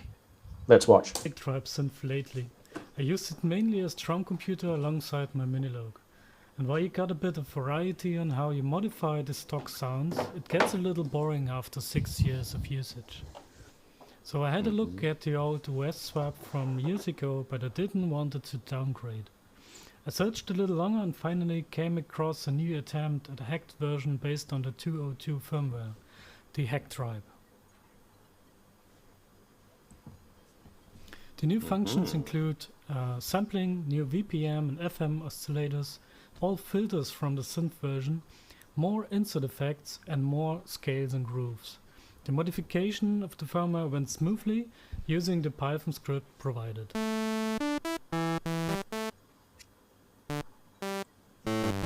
This is the new FM synth, which is controlled by the oscillator encoder and the edit button.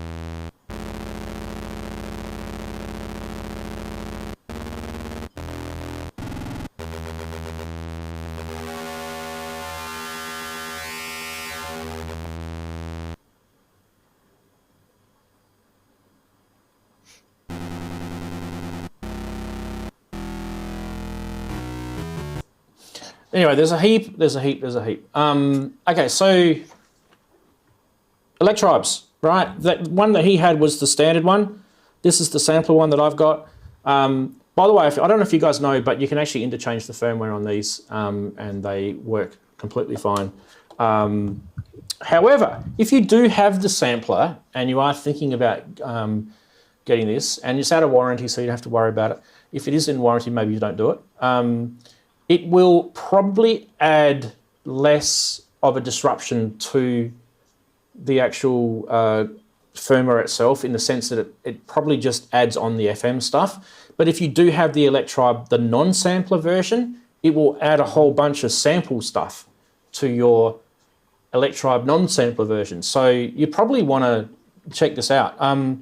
I will paste a link in Git. It's a GitHub link, so you're going to need to be a little bit of a software / hardware guru. This is what I was talking about before. So he talked about on the video that you have to run Python scripts and stuff like that. But you guys are in luck. I'm actually going to show you that it's actually not as hard as you think. Okay. So it does have a VPN type, sorry, VPN, what am I saying? VPM/FM type synth engine on it. Where is it? There's the photo there. Sorry. What's VPM? So it's like a, I actually don't know what VPM stands for. Virtual polyphonic modulation? Don't know. But anyway, it's an FM oscillator type. It's like a digitized, version of it. It's an algorithm. What else does it add? It's got. So if you've got the Electribe 2, it adds a new FM oscillator, filters from the synth version, sampling, and more insert effects and groovebox scales. It also brings support for import and export, inserting effects and grooves, as well as custom init patterns. So it's not just the FM synth. I think he goes into that a bit further in the video. The firmware works on both versions, but the results are different. The synth version loses its synths and PCM instruments and gets the sampling, two synths and effects. Users of the sample version can benefit from the synth filters and the new synth engines. Thus, the new firmware on the synth version is probably the biggest impact, as I was saying before. So you'd probably, if you didn't want to touch the essence of your Electribe, if you didn't want to sort of, it will kind of hack it, so it's not going to be behaving like it used to. Some thoughts on this, guys? I like the look of this. It's quite up my street, really, sort of hacking bits of kit to modify them.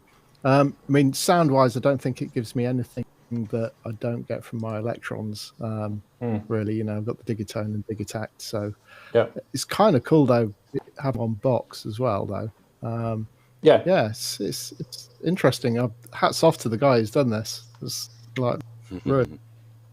I don't know how much you get in terms of modifying the synths and stuff, like in terms of sound design, compared to say like an OP6. You know what I mean? In terms of FM. So I don't think you're going to be sort of going down that route. But it did seem to be a little bit. Anyway, this is the GitHub website. So it's bangcorrupt/Hacktribe from github.com.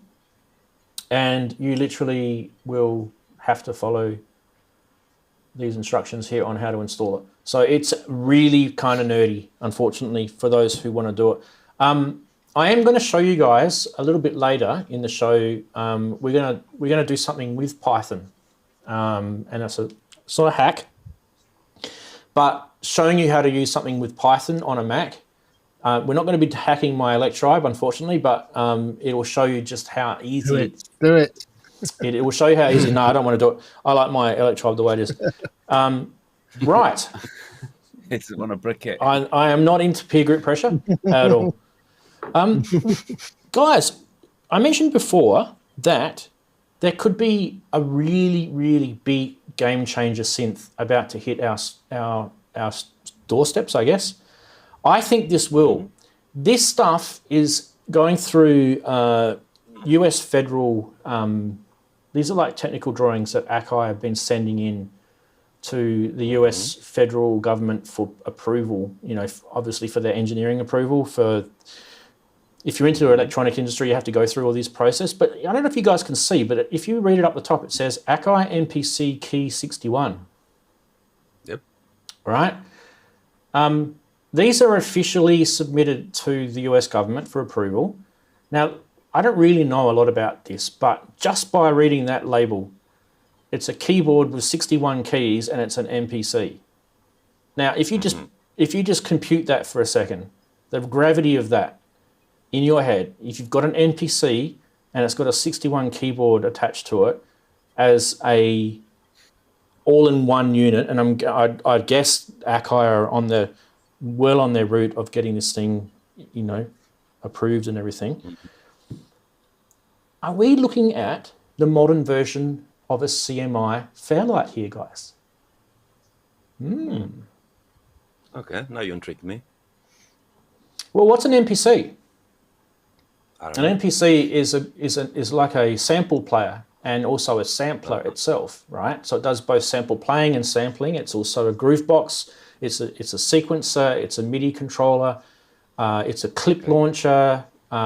It's now got its own built-in synth engines. It's got VST type synth engines inbuilt into it as well. So if you put all the stuff that we know about MPC into that knowledge, and then you throw it at a keyboard and you make that a standalone keyboard, right? You're heading down the route of having a sampling keyboard. Now, how many sampling keyboards are currently on the market right now as a new, not a vintage thing, but as a new thing that you can buy? How many keyboards are out there where you buy them and their primary job is it's able to record samples and play them back in various ways and modulate them and modify them and things like that? Jim, do you have any idea? I'm going to be wrong. None of them? No, I can't think of any off the top of my head. Darren? There are some. There are some. Okay. Are they? Yeah. But they usually come under the banner of music workstations. So you'll probably find some of the high-end stuff, like, for example, the Kurzweil, the new 2700 or whatever it's called from Kurzweil. That does sampling on it, and there's also some Waldorf. Like W30 on steroids. Yeah, like the Waldorf Quantum that does, you can sample in that. So there are some, right? But if you guys have a little think about what this could possibly be, by the way, this is complete speculation. I'm just using my own brain to manipulate what I'm reading here. But that will be a massive thing. Someone would say to All me, "Why don't depends. you just get an MPC and plug a keyboard in via USB or via MIDI? And what's the benefit?" Not practical. I don't think that's really what this is about. I think what this is about is a single unit that has all the features of an MPC, as well as it being a keyboard that you can take with you as one unit. And on top of that, they will probably embed a whole bunch of new things that will be specific to that. Just like they've done with the Force range. You've got the MPC range, you've got the Force range. There's things that both of them can do that are similar, but then there's a whole bunch of stuff each of them can do separately. Who wants to have a quick comment about this? Yeah, so it's like a W30 on steroids, isn't it, for the 21st century? It could be. I would Could say. be. Yeah. But if it turns out to be what you're suggesting it could be, I think it would be quite be very good, very good. It would. You could do the Force with the keyboard as well. That would be almost like a massive workstation, wouldn't it? Akai's workstation. Yeah, I think it'd be cool. It'd be great to take out live, won't it? Your MPC keyboard. Yeah. Definitely for That live. thing is I can't play keyboard, so. I think Lisa in the chat, she's Inky, said that, oops, wrong one. That's the chat there. I'm button bad today. Less setting up for those who can't be bothered to do mapping. That is a really good point, because if you do have a keyboard and you plug it into your MPC right now, you have to map it. And also one of the biggest bugbears that I've got right now with the MPC is it doesn't do inbound MIDI notes to track channels. So, for example, I can't multi-timbrally control the MPC with an external keyboard, if that makes sense, with the different various parts of the MPC. So that may be something that they'll do. Nice points on the chat. Have you checked them? Which one? First of all, if it has poly aftertouch, not many controllers do, might be nice. Yeah. And the other one, well, That was about from- speakers that- and That was from, let's just give it who it was. That was Kev Human that said that, right? Yes. sorry, Yeah. speakers or not, I'm not into having speakers inbuilt because there's always too much of a compromise and never gonna sound right. It might not have speakers, but And- yeah. It did in the drawing. Yeah, I mean, my choice is rather not. it did in the drawing. I'd rather though. put that money to something else. Yeah. And obviously, my first question, and sorry to be always the same boring guy, what is the price target for something like this? Oh, we wouldn't know. We would not know. But bear in mind Like in that the $1.5 MPC range? stuff that came out, when it first came out, I thought, I mean, living in Australia, it's hard because we have, massive import duty taxes and stuff. I mean, everything synth related over here is impossible. But take my mind out of that and I looked at it as a world market. I always thought the Akai stuff was priced higher, but I thought it was reasonable. Does that make sense? So it's kind of, it wasn't quite at the sequential synth price higher or Moog price high. It was kind of a bit lower. It was maybe a little bit north of Arturia. That sort of reasonable sort of pricing was kind of where I thought it was. So I'm just probably say I- one, because I two, don't really- I'm not talking 1,200. about if it's worth Slightly the higher. price. It's like what type of level of price are they wondering? Like in how much is the MPC, for instance? 'Cause Well, I just honestly don't. you'd have to look it up. I don't know what they are now, but I think they're about, what, £500? Is that right, Darren? An MPC? About £500? The MPC. Yeah, I think the one is the cheaper one, though. The one would be about 300 yeah, quid, the wouldn't one's it? about 500. Oh, it's 500. No, is it's it? about. I'm sure it was 500. I'm sure the MPC2 is about 800, something like that. Okay. Can we Round that be part. So I would have talking thought the if they 1 do grand that, it'd mark? be about 1-2. Yeah, it could Yeah, look. round It that, could I'd be. say. It could be, but we don't even know what it is. It's a bunch. So speculating a price is, Well, yeah. is like, what is Depends this? on what it's got in the back. I know. What? How long is a piece of string? I get it, but sadly, is my life. I need to all make it relative of how I would- much is the price. Or you won't know I would until say you know. they're going to start at $1,000 Yeah. because they're going to be higher than the Anything- MPC itself. So It's going to be higher than the Force. So the Force is what, Yes. £700. The MPC Live 2, like you said, it's about £800. So it's going to be north of that. So it could be double. Look, the point is that there's who's making synths right at the moment. There's a hole in the market. There is a hole in the market, and Akai are filling it with this. If it's something that's going to end up being real for us, that will just roll off the shelves. That's something like that. That's what I mean. In my head, anything around $1.5 grand or lower is gonna fly off the shelves. As you said, there's a hole in the market, and it's required. It's a whole new generation that have ideas and want the opportunity to mess around with sampling and full productions out of sampling. Like we were commenting before, Shout, make a new Shout with new sounds, new technology, all in one chassis, one single buy, not having to buy extras and knowing how to hook them and make them talk to each other. Even when nowadays in the USB era, everything is a breeze, it's just plug and play. But if it's even easier, just get the thing and give it sound power, and you're all good to go. I think it's brilliant. It'll be a keyboard if it's done with the MPC. It does have MPC written on the badge. So if it's done with the MPC inside it, and it's a keyboard just with what we know today, you will be literally able to rock up to a gig and just take that with you, and you'd have all your favourite samples loaded in there. Like you said, you'd be able to recreate your own Tears for Fears Shout song on it. You wouldn't even need a drummer. Not copy, but creating the new one, 2020 version of Shout. Sorry. Oh my God! Look, we got to move on to the next one because that one that one blew your mind. Well, this one's going to blow your mind as well. Casio. What the hell are they doing? They have actually. We actually do know this is actually going to be coming out because they've released a video, and I might as well just show it to you now. How do I get that thing off? There.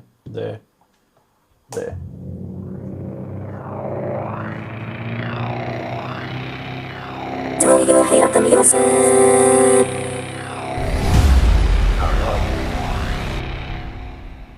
Are you ready? Yes, I'm ready for you just to tell us what the bloody hell that is about. Thanks, Casio. But who knows right now? There's people with NDAs that definitely know. Please don't break your NDA if you do know. But yeah, how long since we've had a Casio synth? What is it, 2012 or something? From what I've been reading on not virtual things, other places. What can we tell you? The Casio CT1000V, and what was that graphic that we showed before? I got this graphic from, is that going to come up? There we go. I got that graphic from Synth Anatomy, so big thanks to Tom and there's probably other sites that have shown it as well. Big shout out to him if he's out there. I think he's talked about this, the last synth they released was the WXP1 and the XWG1, which was 2012. So it's 10 years. So there you go. We don't know anything about this, by the way. Anyone in the chat know about this one? Anyone want to break their NDA? Whoops, that's not the chat button. That's the chat button. Is that this he said we wanted? Imagine if that was going to be competing with the Akai MPC that we just talked about. Yeah. Look, Casio have brought out some game changer synths in the past. If you go all the way back to the 80s, they've done the VL, they've done all sorts of cool things. And there's definitely a corner of musicians that really rock Casio stuff. So I don't know if I would be one of those people, but Jim might be. Show us, Jim. Hold it up. It's funny, actually. So this is what I have, which is the Casio SA2 that's been circuit bent. Oh, nice. Big knob on it now. All sorts of weird and wacky noises out of that. Show us it again. Goes, Just show us it again. Sorry, I didn't quite get a good look at it. Darren, you like big knobs. hold it up. Yeah, it's not big enough though, is it? No. And it doesn't blow. No, Nice color. but it does do some weird things. If I can get it to crash. A weird note.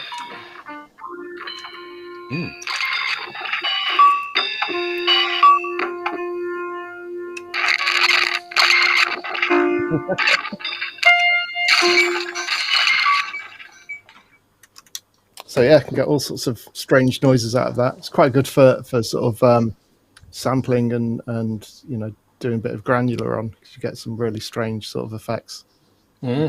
Funny. But yeah, so Casio are the ideal platform for circumventing, aren't they? Oh, absolutely. yeah, the older ones definitely, and you know, anything from sort of, you know, 80s, sort of early 90s is pretty good to go. A lot of the modern toys and stuff aren't so good. You know, so What's the guy from We give them enough credit. the guy from Devo? Mike. Was it Mike Marsberg, or I can't remember how you say his name. The guy from Devo, and he. If you've ever watched any of the YouTube videos over the last 10 years or so, there's one of his. He does a little tour of his home studio cave, and he shows all the stuff that he's circuit bent. Like he's literally circuit bent, like old Commodore calculators and like stuff like that to make music out of. So it's a massive world, circuit bending synths and stuff for sure. It's cool. I love that. yeah, absolutely. I've got a box full of things waiting to be circuit bent as well. So Oh, awesome! Love it. Please keep us updated. Yeah, show us your circuit I bent will do. stuff when you Will do. bring them out. Absolutely, we love it. Yeah. We love it. Will do. Wagyu actually mentioned last week that there was nothing on my blog on my website, so I'm actually going to be updating that and putting a few things on there. So if people want to check out my progress, they can see on there. Oh, beautiful. So do we give enough credit to Casio? Because Well, I do. almost any one of us has a Casio in their hearts, even if it's just a vague memory of their first thing with keys. And Yeah. I think And a at demo mode. some point, I'm learning that at some point, they push the technology somehow, even it's by showing what not to do with the technology. I think they deserve a little pat in the back for all these years. Oh, absolutely. I agree. Yeah. One of the biggest influences when I was not biggest influence. What am I saying? Yeah. I'm not going to Okay, say. Rant, show us your biggest influence. I'm not going to say influence. You've already said it. Okay. There we go. Yeah. Love I'm not going to play any more than that. But everybody You're telling me that's the Casio? that's my age would have danced on the dance floor to that song unless they completely hated it. So, yeah. So that's Casio. There you go. Really? That's Casio. That's Casio all through that track. Yep. You just need a good reverb. it's- And Yep. It's not the tool, it's the craftsman. Yes. Right. What are we up to? We've finished news. Did you guys, was that good news this week? Was that good fun? We had some interesting things, didn't we? Yeah, it was very Good. interesting, yeah.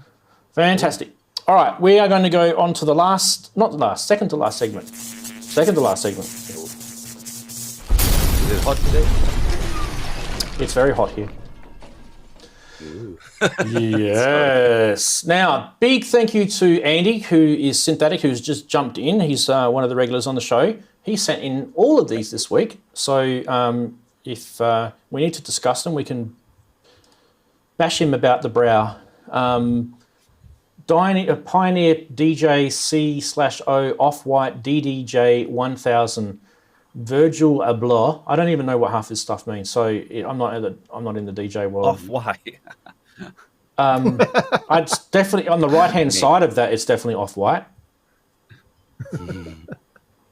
It's more like orange.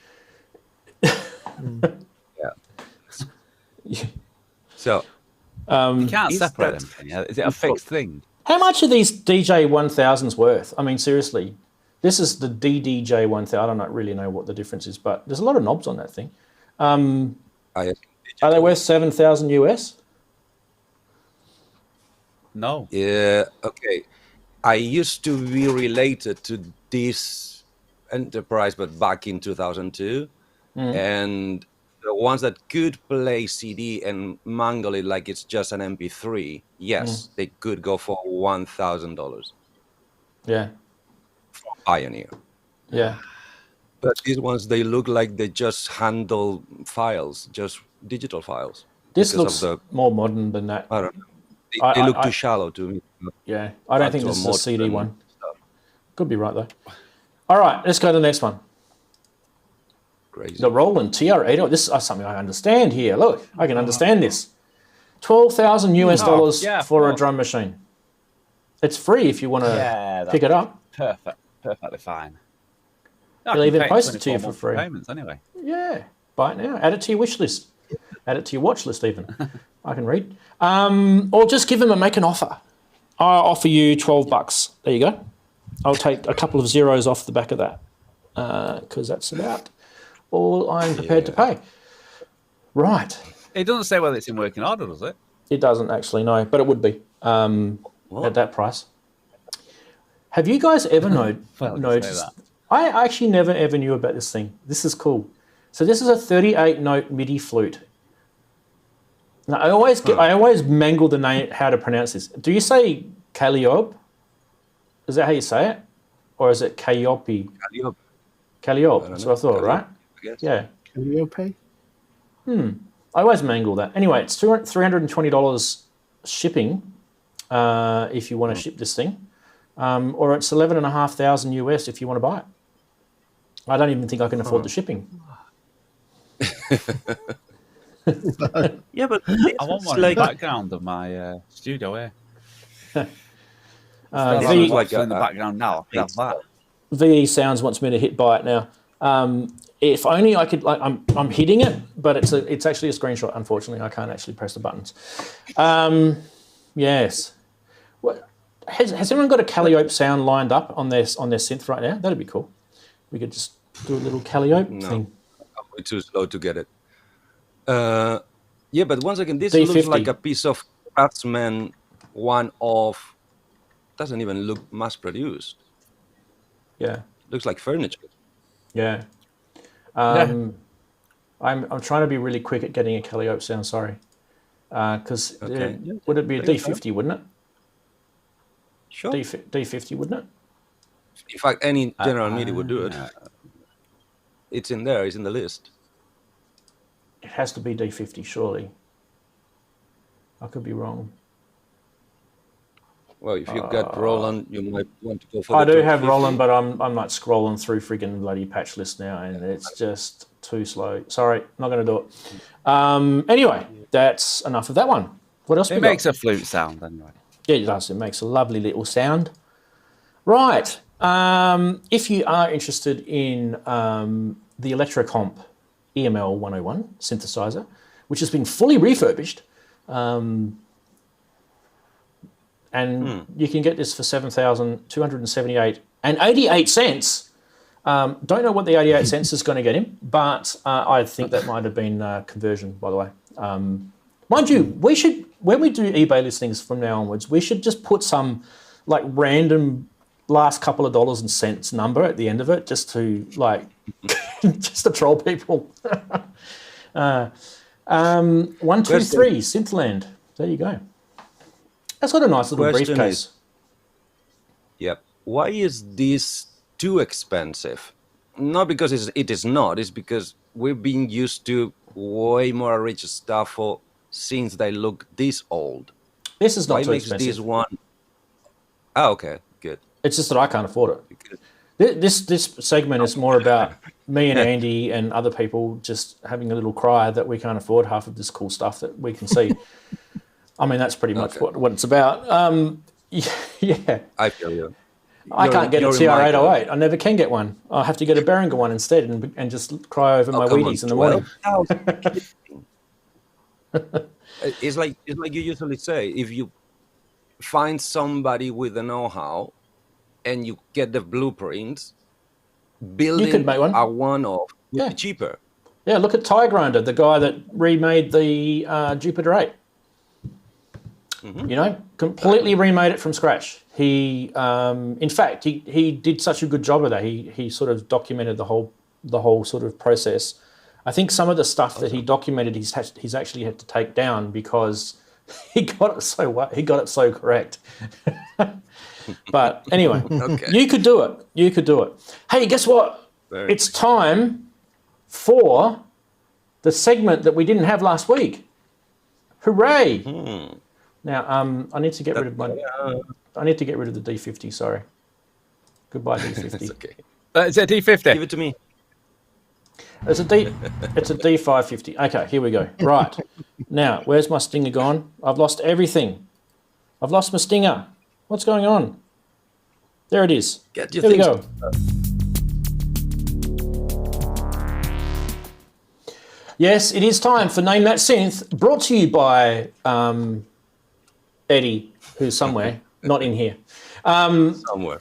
Okay, so what is this segment? This segment is the most exciting synth segment in the world, and the only place you can check it out is right here, so you're in luck if you're watching this live or on replay. But if you're watching it on replay, so a little bit sad that you can't join us for live anyway. Next time, hey? Next time. Anyway, what can you do? Well, it's something that you could send in if you want to. If you're interested in being a feature of this show, which is bragging rights, of course, is that you could do a 1-minute video and try and trick the pants off of us, like basically completely fool us and showing parts or blurred bits of a synth, and make sure though that we can hear only the synth, no external gear, no compression, no external effects. It's just got to be what comes out of the back end of that. And you record that nicely for us and put it into a little video, we could watch it. But we don't have to do that this week because this wonderful man here, Eddie, would you like to introduce it this week? Okay. So this is me being really happy because everybody started complaining they were starting to be too easy. Can you say that? Can you say that again? Because you've gone all weird. Just start again. There we go. Sorry, that's what I get for overselling it. Yep, I'm back. I tried to make it as hard as possible to the point that I have at least one British pound saying that nobody will guess it. Oh, big words from the big man. I'm so sure about that. I have a reward for that person who actually does it. Oh, you don't have to reward people. Yeah, it's bragging nice. rights. Good jobs need bragging rights is enough. Bragging rights is enough, I think. Not this time. Trust me, this one is really hard. All right. Well, should we watch it? Should we watch the video? Yeah, go for it. Okay. Get ready, chatties. The first person in chat to say the correct name of this synth. Oh, by the way, I'm just letting you know. I have no idea. Okay? These people here, other than Eddie, because he's the guy that filmed it, so he kind of knows. But everyone else doesn't know anything.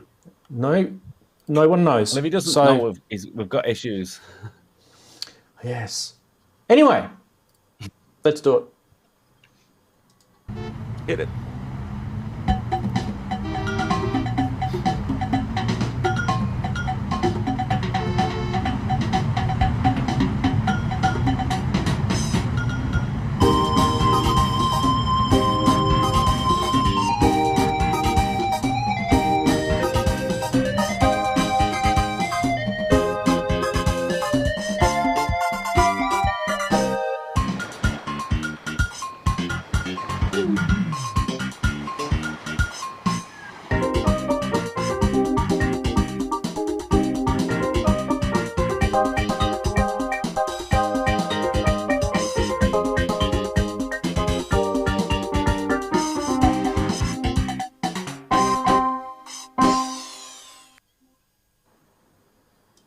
Oh, name that synth.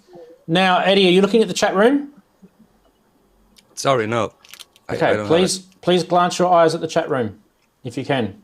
Give me a second. Well, let me do this for you then to make it easier. Boom. I think it's... Oh.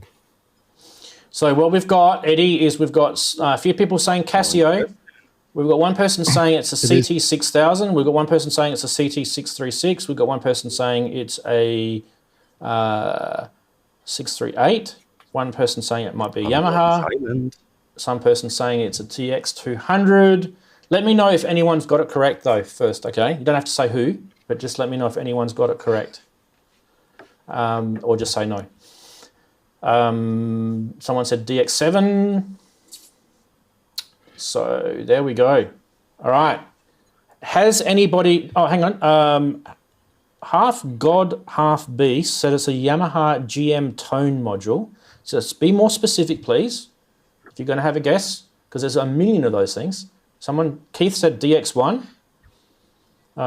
Kev's Googled it.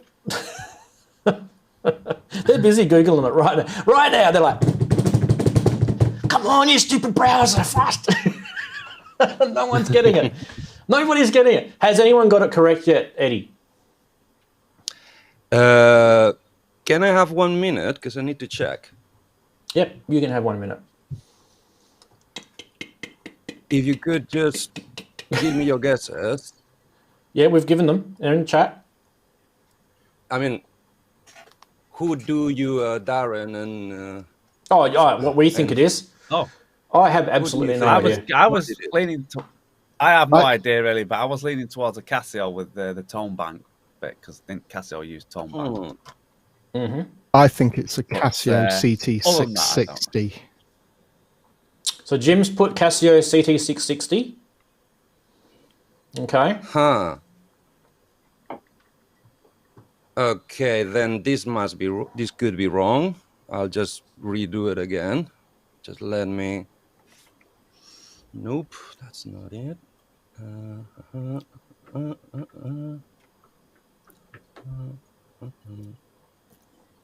You've all got it right. He's changing it quickly so no one can get it. I've actually got the video here. So Sorry, that's big enough. I've got the video here. So he can't actually change anything. But here we go. Do you want me to play that, Eddie? Do you want me to play that? Could you share my screen? Can they see my screen? Yeah, they can see your screen. The one I'm sharing. Yeah. Okay. Go. So let's give it a shot to this, and let's hope for the best. Okay. Got any sound? No. Let me do it. Okay. Let me do it. Give me a second. I'll just get it up on the old-fashioned... Yes, I might not be sharing the sound, but it's okay. You got a video. That's the first one I saw. Got it right. Okay, ready? Set? Go.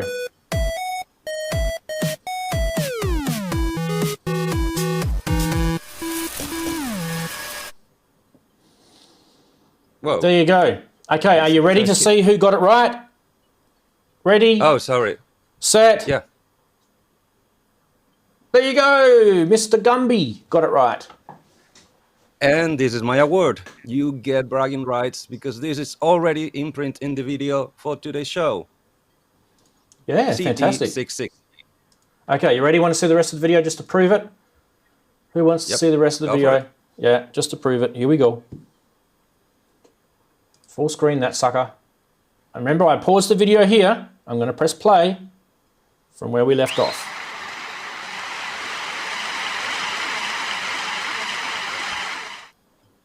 There you go, CT660. Let's just... no! Today, we'll be breaking down another song. No! What did you do that for? Why did you do that, you stupid. Like How do I go back? Oh, there we go. when the channel goes wrong. I just wanted to pause it there. That's all I wanted to do. I just wanted to do that. There you go. Casio CT660. Mr. Gumby, I think, was the first. There were a few people that got close to it by saying a 636. Wagoo said it was a 6000 or something, so he was on the sort of ballpark. But the first person who got it correct was definitely Mr. Gumby. Well done, Mr. Gumby. He's never had one, apparently. He said it in chat. I've never had one. Look at that.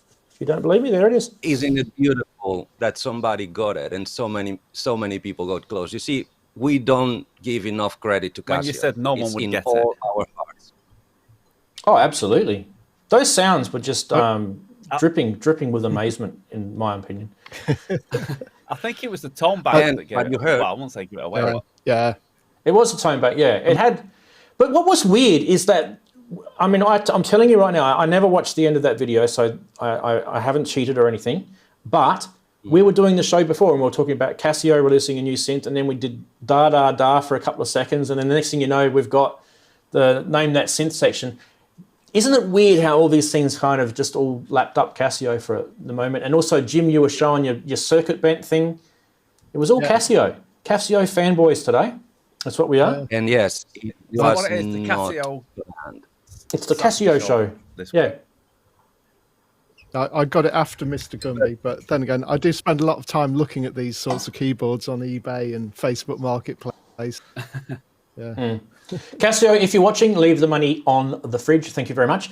Actually, you probably just send it to this guy here. Send it to Eddie. He's the one that's done all the hard work.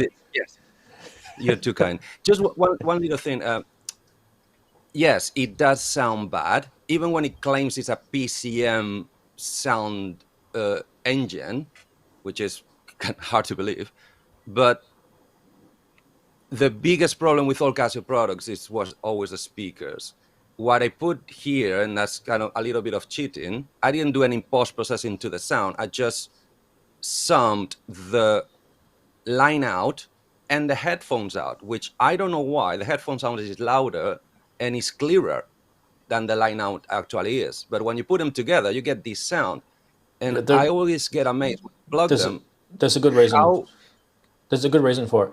So your headphone lines will always be louder than, well, not always, but they should be louder than a line out, because line outs are, so if you're going to label something a line out, it's at line level, right? So it has to reach an electrical standard that the world wants line level to be at. Yeah, whereas headphones has to drive something that has no power. Like these things require no power, so it's got to drive it, so it's got to have that extra amplitude to do that. So when I put them together, it suddenly become what I hope you heard, way more than the sum, and no way as bad as what you get out of the speakers. It's crazy. I thought it sounded good. Yeah. There's guys that hack the Casio stuff, and what they do is they unsolder the speakers, and then they turn the speaker connections into line outs, so that you get just hold it there, Jim. So what Jim's done? That's the way. Yeah. So, and that just mutes straight from the speaker chip as well. Yeah. Yeah. Yep. And they sound good enough, in nowadays standard. They sound good enough to do cheap tunes, to have an extra flavor in your perfect 96 kilobytes, 24-bit DAW. Yeah. But even if not, for, I don't know, what we call here pub gigs, plenty enough. If you're one more in the band, nobody can tell the difference. Well, sorry, nobody who cares can tell the difference. Hey, look, what I thought gave it away, not a criticism, just what I thought gave it away, if anyone was kind of on the ball with it, that was this, when you started the video, you had, see this down the bottom here, the 465 tone bank. So that sticker is on there, but it's also there above that button as well. So I kind of think that was the giveaway. So if you really wanted to obscure it in future, I would have maybe just had the 465, like just had that part and not the rest, and then maybe have that part. Yeah, so just zoom in on those things, make it a little bit less hard for them to visually identify it. Because the point of this show is actually not to visually identify it. Point is that we've got to hear it. We've got to hear it. We're identifying it with our ears. Yeah, Eddie. I'm too soft at heart. And I feel a nice emotion somebody anytime they guess it. So it's like an inside joke, sorry. If anybody had one, they will know. I just assume that nobody in this show ever had one. And that's how wrong I am. Oh, just proved it. I mean, it's not a bad thing to be wrong, by the way. But looking at all these fine gentlemen and ladies in this chat room, there is if you were to sort of aggregate all of the knowledge out of all of these people's brains, you would be one super synth god. That's what you would be. There's some brilliant people that regulate. I don't know why they watch. I don't know why they watch me, because I am just a mere humble butterfly in, compared to what some of these people know. And they probably they've probably got so many cracked monitors from throwing their synths at the screen every week from some of the crap that comes out of my mouth. Anyway, Yeah, true. thank you very much, Eddie. That was extremely generous of you to do, taking time out of your busy schedule and doing that for us. We really enjoyed it. We really appreciate it. And fantastic how it was Casio themed. I just love that. Not planned at all, and it just things just go well, beautifully. Beautiful. Karma. Okay, we've reached the end of all the fantastic parts of the show. So anyone want to do the Saturday sonority stuff? I guess. Do I even have I just said that I watched the last bit of Expanse. Oh, that's what you wanted to talk about. Yes, let's talk about that, Darren. Don't give away any plots or anything like that. But yeah, you and I we're big Expanse fans. Tell us what you thought. 6 seasons. 6 seasons. They were pushed for the last season because Amazon bought them for 3 seasons and then said that was it. There's 9 books, and they had to sort of finish season 6 in a way that was a finish, but not a finish, because they couldn't really finish the 9 books off. No, so I don't know. Have you seen it, Ranz? I haven't seen it yet. No, I'm watching it tomorrow. I've seen the second to last episode, but I haven't seen the last. Right. Okay. I think probably it's a good ending and not a good ending. Well, I won't say it's not a good ending, but it's a bittersweet, because you know that really you want them to carry on. So I would say overall they finished it, and it's good finish, but knowing that there's 9 books, and there's a lot to answer in what they had left with 6 episodes, and what you knew it was never going to be. You were never going to be able to do all the answers that you would have wanted. So, but it's a good finish. It's a good finish, even though I'm sorry for it to finish, because I think I speak for you, Ranz. It's probably one of the best sci-fi series. Sort of, I wouldn't say how the science behind it is even very accurate as well. It's not Star Trek. If you all like Star Trek, by the way, I'm glad for you. But I'm just saying, it's none of this shields up and it just slowly whittles down to 60%, 50% when they're having battles. It's all, and they sort of deal with. I'm trying not to bring the show into it, but like diversity and stuff like that is all done without smacking you over the head. It's just there. They don't need to say anything about it. It's just there in the actual series. So it's yeah. I mean, what do you think, Ranz? I think it's probably the best sci-fi. I'd say it's surprisingly good. Like when you watch those streaming providers TV series, there's usually a lack of something that you don't get with the high-end production. But this particular series has been done really, really well. And I think the reason for that is because it had a very good solid foundation with the books. The series of the books is actually, if you've never read them, even if you've watched the show, go read them, because they're well written. I love the fact that it's a futuristic idea and take on the human race, and where we've outlived our planet. So they've farmed off humans to different parts of our galaxy. So they've sent some to Mars to try and work that out over there. They've sent some to the asteroid belt to try and, mainly to do with mining, but obviously people with mine and stuff, they've got to live somewhere. So they've set up little communities there. And then all of a sudden that gets to 100, 200, 300, 400 years down the track, when that's been well and truly engrossed in multiple generations, you're then going to have people that have never been born on Earth, that are humans who have been born in an asteroid, or humans that have been born on Mars. And so all these opens up these really cool little innuendos, subplots, and that's what this series has in it. And kind of flowing through the whole thing is this lack of alien contact, right? So this, you know, through all of this, they never even had any contact from an alien, you know, that humans have been dying to sort of discover a UFO or just, you know, find alien contact. This is in the series. I'm not saying about it in real life, in the series. And to not give it away, but they do find an alien, they call it the proto molecule. So they don't even really know what this thing is. And then that then just spans out the story and plot line to all these different tangents. So it's a really, really good series if you haven't watched it. Yeah, Eddie? Silly, geeky question. Yep. The whole universe you're depicting looks really, really interesting.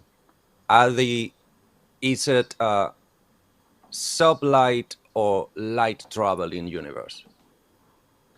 They have like it's sublight because it's mainly set in the galaxy, isn't it, and just slightly outside. So they are using. I mean, they also focus on. They are using some tricks. They also focus on. Yeah, there is. They also focus on the fact that, like in a lot of sci-fi, if there's a battle going on, say the other side of Jupiter, how long it takes for that radio message to get back to Earth, it's always instant in a lot of sci-fi. Well, this has that delay, so they know that if there's a battle happening, they've got to wait X amount of time before they get the answer, which sort of brings you more to reality rather than some far-fetched thing that they can communicate and transport like that. Yeah. I mean, now I have to watch it. and the thing is, like, they punish people by they space them. I've had enough of you. I'm going to space you. out the airlock you go. But I'll tell you another thing as well, the good things, because the ships don't have shields and things like you see in a lot of... if you get hit by a small, like even a small bullet, it literally tears the ship apart, like it would do in real, you know, in space. Yep. So they're not safe. No one's safe when they're out there. Whereas in other sci-fis, it's like they just have a plot protection of a shield. Things like I think the whole plot has a real relatable element to it. You know, it's science fiction, but at the same time, they haven't gone over the top with it. They haven't they're not like. People aren't teleporting and like there's all this, you know, none of this crazy sort of stuff. No, because at that point, if they even go to the this galaxy asteroid ring, I think getting to the moon, it took them like what, 3 days? Getting there sublight, you're talking what, months, years? Yeah, just to get there. So what is it, three years or something to travel to, you know, some of the nearest planets? So yeah. I mean, obviously, in the future, they would probably get quicker at stuff like that. They're talking about. They have to do a couple of little things. Yeah, they're quite up to date with the physics though, which I think is quite good. So if you could pick it apart if you wanted to, but if you were quite well, you know, rehearsed on some engineering and physics principles, you'd probably enjoy it because they actually do, like, some shows are a bit stupid with that sort of stuff, but they actually do kind of relate to some of that. So if you kind of want to geek out on technology and things like that, you'd probably enjoy it. They talked about things like slingshotting, right? So they have a moon base, and they use the moon base for you to launch from, instead of launching from Earth because you've got an atmosphere, you can launch from the moon. It's quicker to go from the moon because you've got no atmosphere, right? So they even talk about stuff like that, which we already know. It's just that it's very, very refreshing, really, really interesting that they approach it that way on our side of technology, what we actually have proven that is doable, even when we can still do it.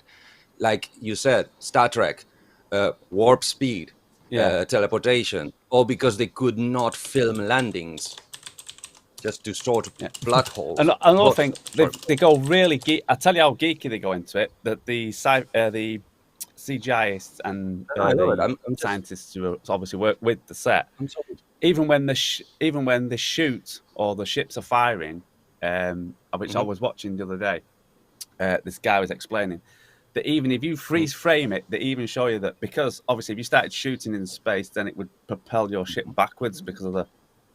Well, they even show you that when they start to fire, they actually put the thrusters on at the same time, so that, and that's just like, I mean, the geeks, it's right down to geeky stuff. It does, yeah. But that doesn't take away from the story. It's still.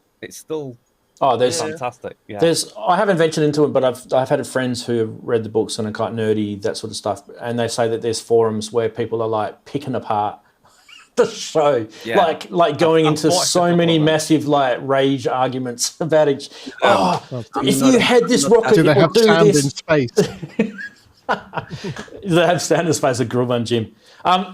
Honestly, this has got nothing to do with synths, but Darren, being a stalwart of the show, he's more entitled to talk about anything he wants, and he knows that I like the show too. So, if you, I don't like the show. Well, most people would. The synths in the show, the sounds.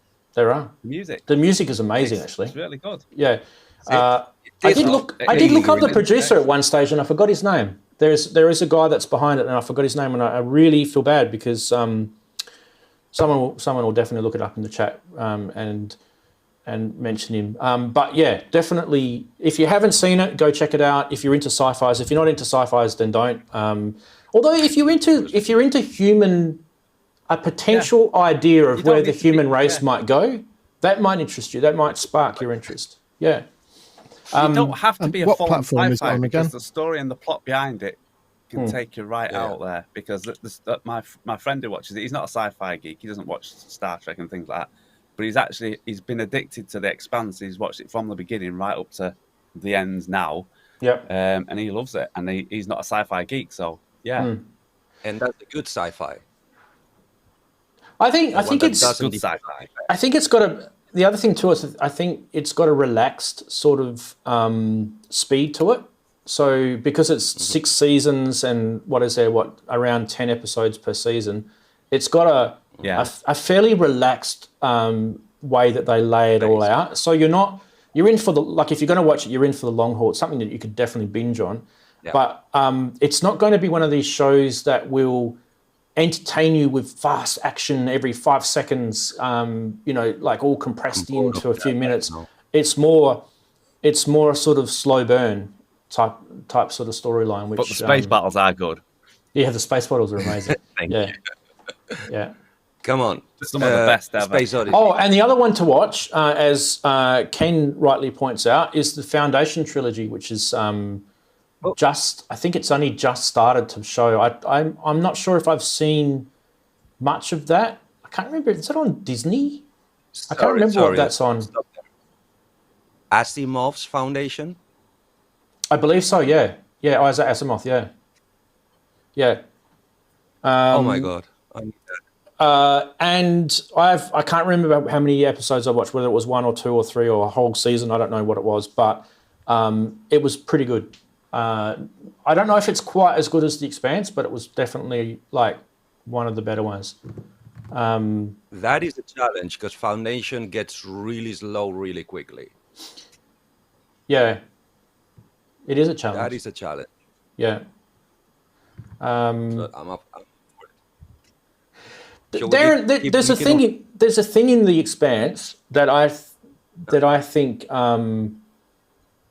I don't know. I haven't watched the last episode, and I don't want you to tell me what happened. But there's a thing in The Expanse where there's that child that gets their brother fixed by the alien creature, right?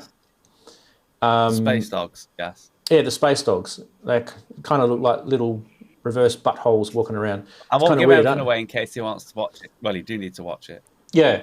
So there is alien stuff towards the end of your seasons there's the proto-monocle early in, but there's alien stuff towards the end because they look for a new Earth. Basically, they're looking for a new Earth, and they have to, otherwise they wouldn't be selling. Yeah, so that's interesting, that stuff. So I think if you've read the books, you'll know what I'm talking about with basically the books end and you kind of fall off the cliff wanting to know a heap of shit. Like there would be easily another 9 books that you could write about this stuff at the end. So that will probably be one of the disappointments. Well, they are releasing another book, I think. Another book's coming out. I think the 10th book's coming out. That's why it's a shame that they've stopped it at the 6. But they did say it's not going to be 6. This is the end of the Expanse series as is. That doesn't mean that they might not make a film, which would be great if they did. Yeah. Yeah. But it's still hush-hush at the moment. I mean, I think we're washed with lots of really good sci-fis, right? There's Boba Fett on Disney. There's like the Foundation series, which we just talked about. There's The Expanse. There's quite a lot. There's Lost in Space. They redid the whole Lost in Space series, which was entertaining. I wouldn't say it was brilliant, but it was entertaining. The Lost in Space stuff. Yeah. Okay, please don't spoil it. I want your very quick thought from the new Dune. Go. Oh, I haven't seen it. I've not seen it. Yeah. Thank you. Yeah, and I do want to see it. Have you? I do want to see it. I was quite critical of the first one because I had a lot of friends at the time. I was probably, late teens, early 20s when that first came out. Yeah, I was a little young. Yeah, and I wasn't as Well, they're making a hyped. sequel anyway. I wasn't as hyped about it back then when my friends were like, "Oh, it's amazing! You can't say that." And I thought it was kind of, maybe I was more sort of hung up on Star Wars and Star Trek and that sort of stuff in those days. And Star Wars came from Dune. Well, it probably didn't excite me as much as what I'm trying to say. It had. It was a mixed bag, that one back in the day, compared to, even to me, I hear what you say. It felt a little lower budget. No low budget, because still the image and the photography was astonishing if you watch it in a theater. But compared to Star Wars and some other stuff at the time, it felt lower budget. Oh yeah, but I get what that you mean. didn't stop me from loving the story and the whole imaginary universe and the fights and everything. I think one of the good things about Dune, the original one, was the soundtrack. Mm-hmm. Oh yeah, and I think someone mentioned it. That's in the why chat I'm too. scared about the new one. Yeah, Manny mentioned it in the chat. So, do you remember when we had the next Blade Runner, right? And Vangelis made the 2049, yeah. And everyone was kind of like just really just tearing apart the soundtrack. Oh, it's not as good as the original. Oh, blah blah blah. Like they're all like feel. But the whole movie had a different feel about it anyway. The movie itself, if you watch it, I think the soundtrack fit it perfectly. If you watch it critically and go and comparing it to the original Blade Runner, you're going to come to that every single time. You go, oh no, Vangelis should have been used, but it actually fit the actual feeling that you had in that movie perfectly. I think it was really well done. What's right? Is it Ryan Reynolds? What's the actor? The replica. Sorry, I'm bad with names. Very bad. What was his name? I get what you mean. Come on. If you manage to compartmentalize your brain, say, okay, Harrison's 4 Blade Runner is one thing. This is what happened so many years after. Yeah. And you go with that head in mind, second Blade Runner is another masterpiece. I think the music had definitely a nod and a tribute to Vangelis in it, because it had those paddy sort of phasey sounding sort of that stuff in it. But I think it definitely suited the movie that you're watching. Theater. Yeah, I think if they did like a complete clone of no matter how you do it, someone's going to complain anyway. But I'm glad it wasn't too Vangelis-y. So yeah, create, don't replicate. That's my motto. It's like, yes, get inspired, but push the music further.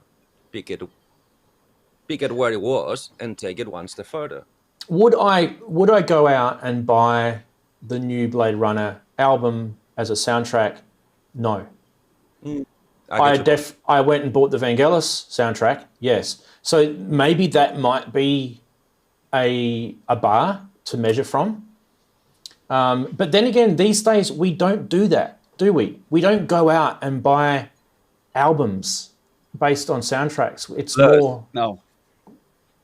In my case, I get Vangelis because it's my teen self that tells me, my teen brain says, oh, that was awesome. It felt good. Yeah. Now I'm more critical. I'm more aware of. I'm like, I don't know what, 35 years of sci-fi later. Yeah. You've got skin in the game. It Yeah. doesn't hit me as hard. Is it bad? Not at all. It's awesome. Would I buy an album? At this moment of my economical life, I only buy albums from one artist. I'm sorry. I put all my little money into that artist, and that's the only one. But if I had that artist is Ranzee. No, just kidding. Yes. Yes, it is. No, it's not. But you make a really good point. Think about the actual generation. The today 13s, 12s, 15-year-olds going to watch 2049 for the first time. And probably afterwards getting their parents to show them Harrison Ford's. Any of the multiple cuts. Any of them. You know what, though? And they might get, oh, yeah, yours is nice. Mine is nicer. I would probably buy Stranger Things as a soundtrack. Okay. Because I really loved that when that first series, not the second or the third, but the first series came out. The music in that was kind of almost greater than the actual movie itself, the series that you're watching. The music, it was so well done. It was really, really beautifully done. Like they were after a retro sound. It was filmed like an 80s, like it was in the US in the 80s. They nailed it so well. Those guys did such a good job of the Stranger Things soundtrack.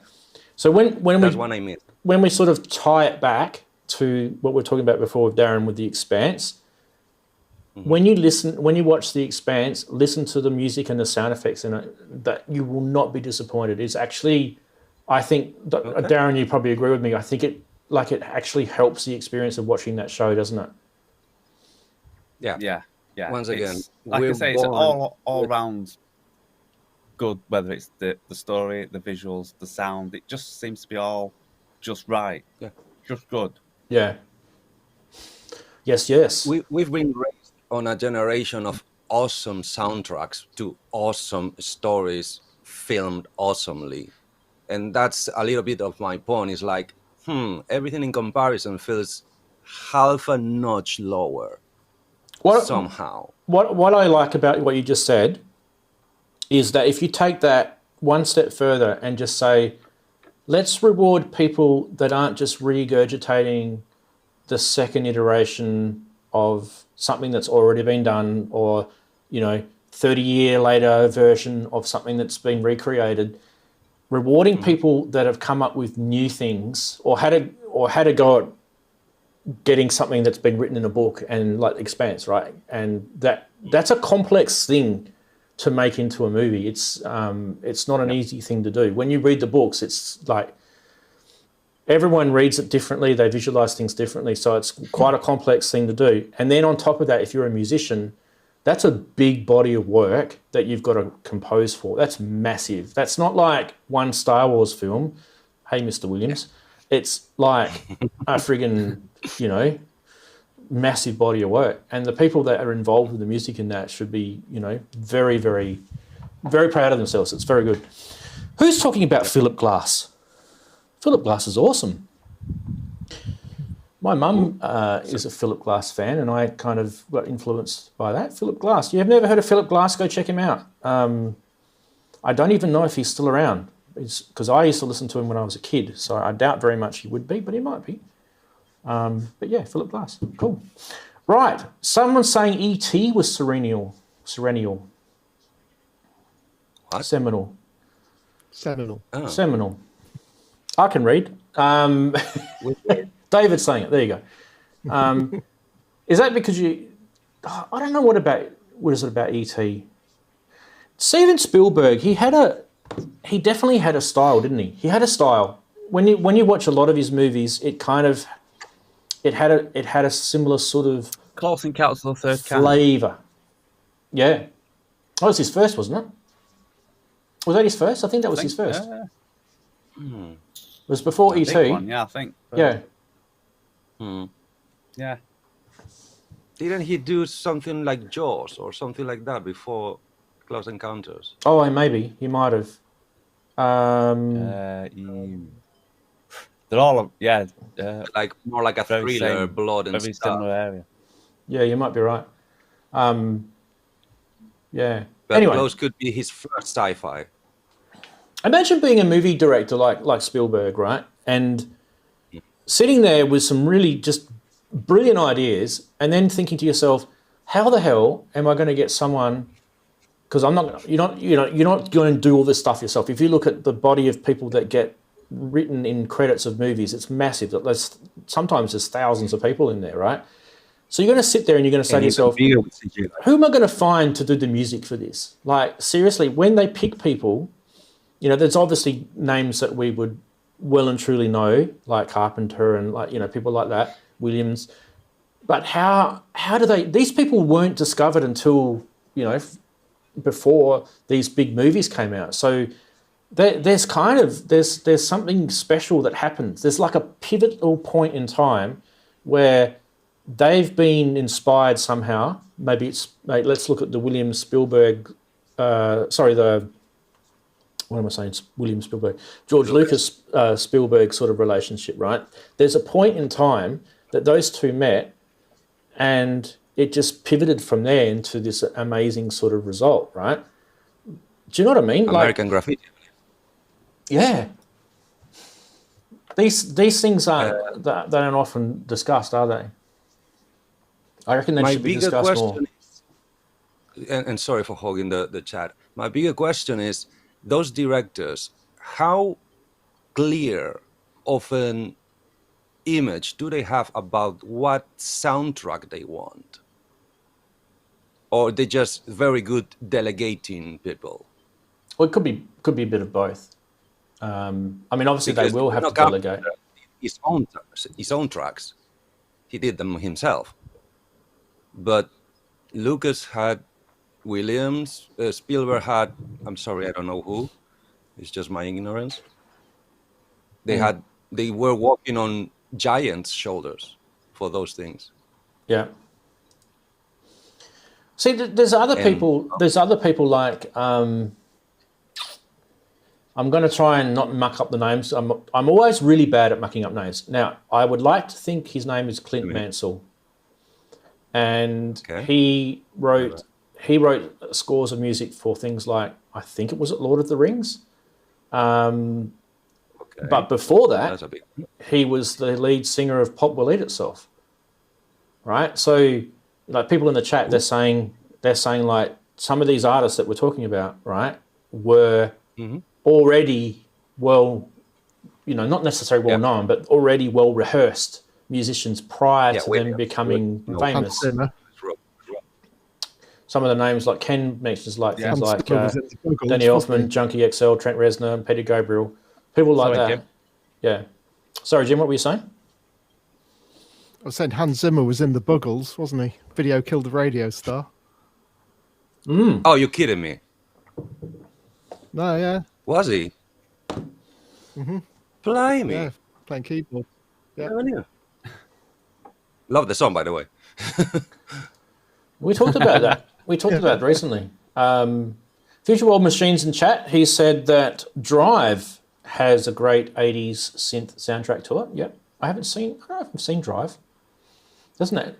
It's a beautiful car song called Drive, isn't it? It's a really, really good song.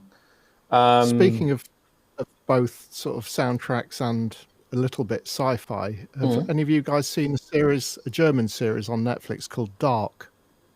Yes.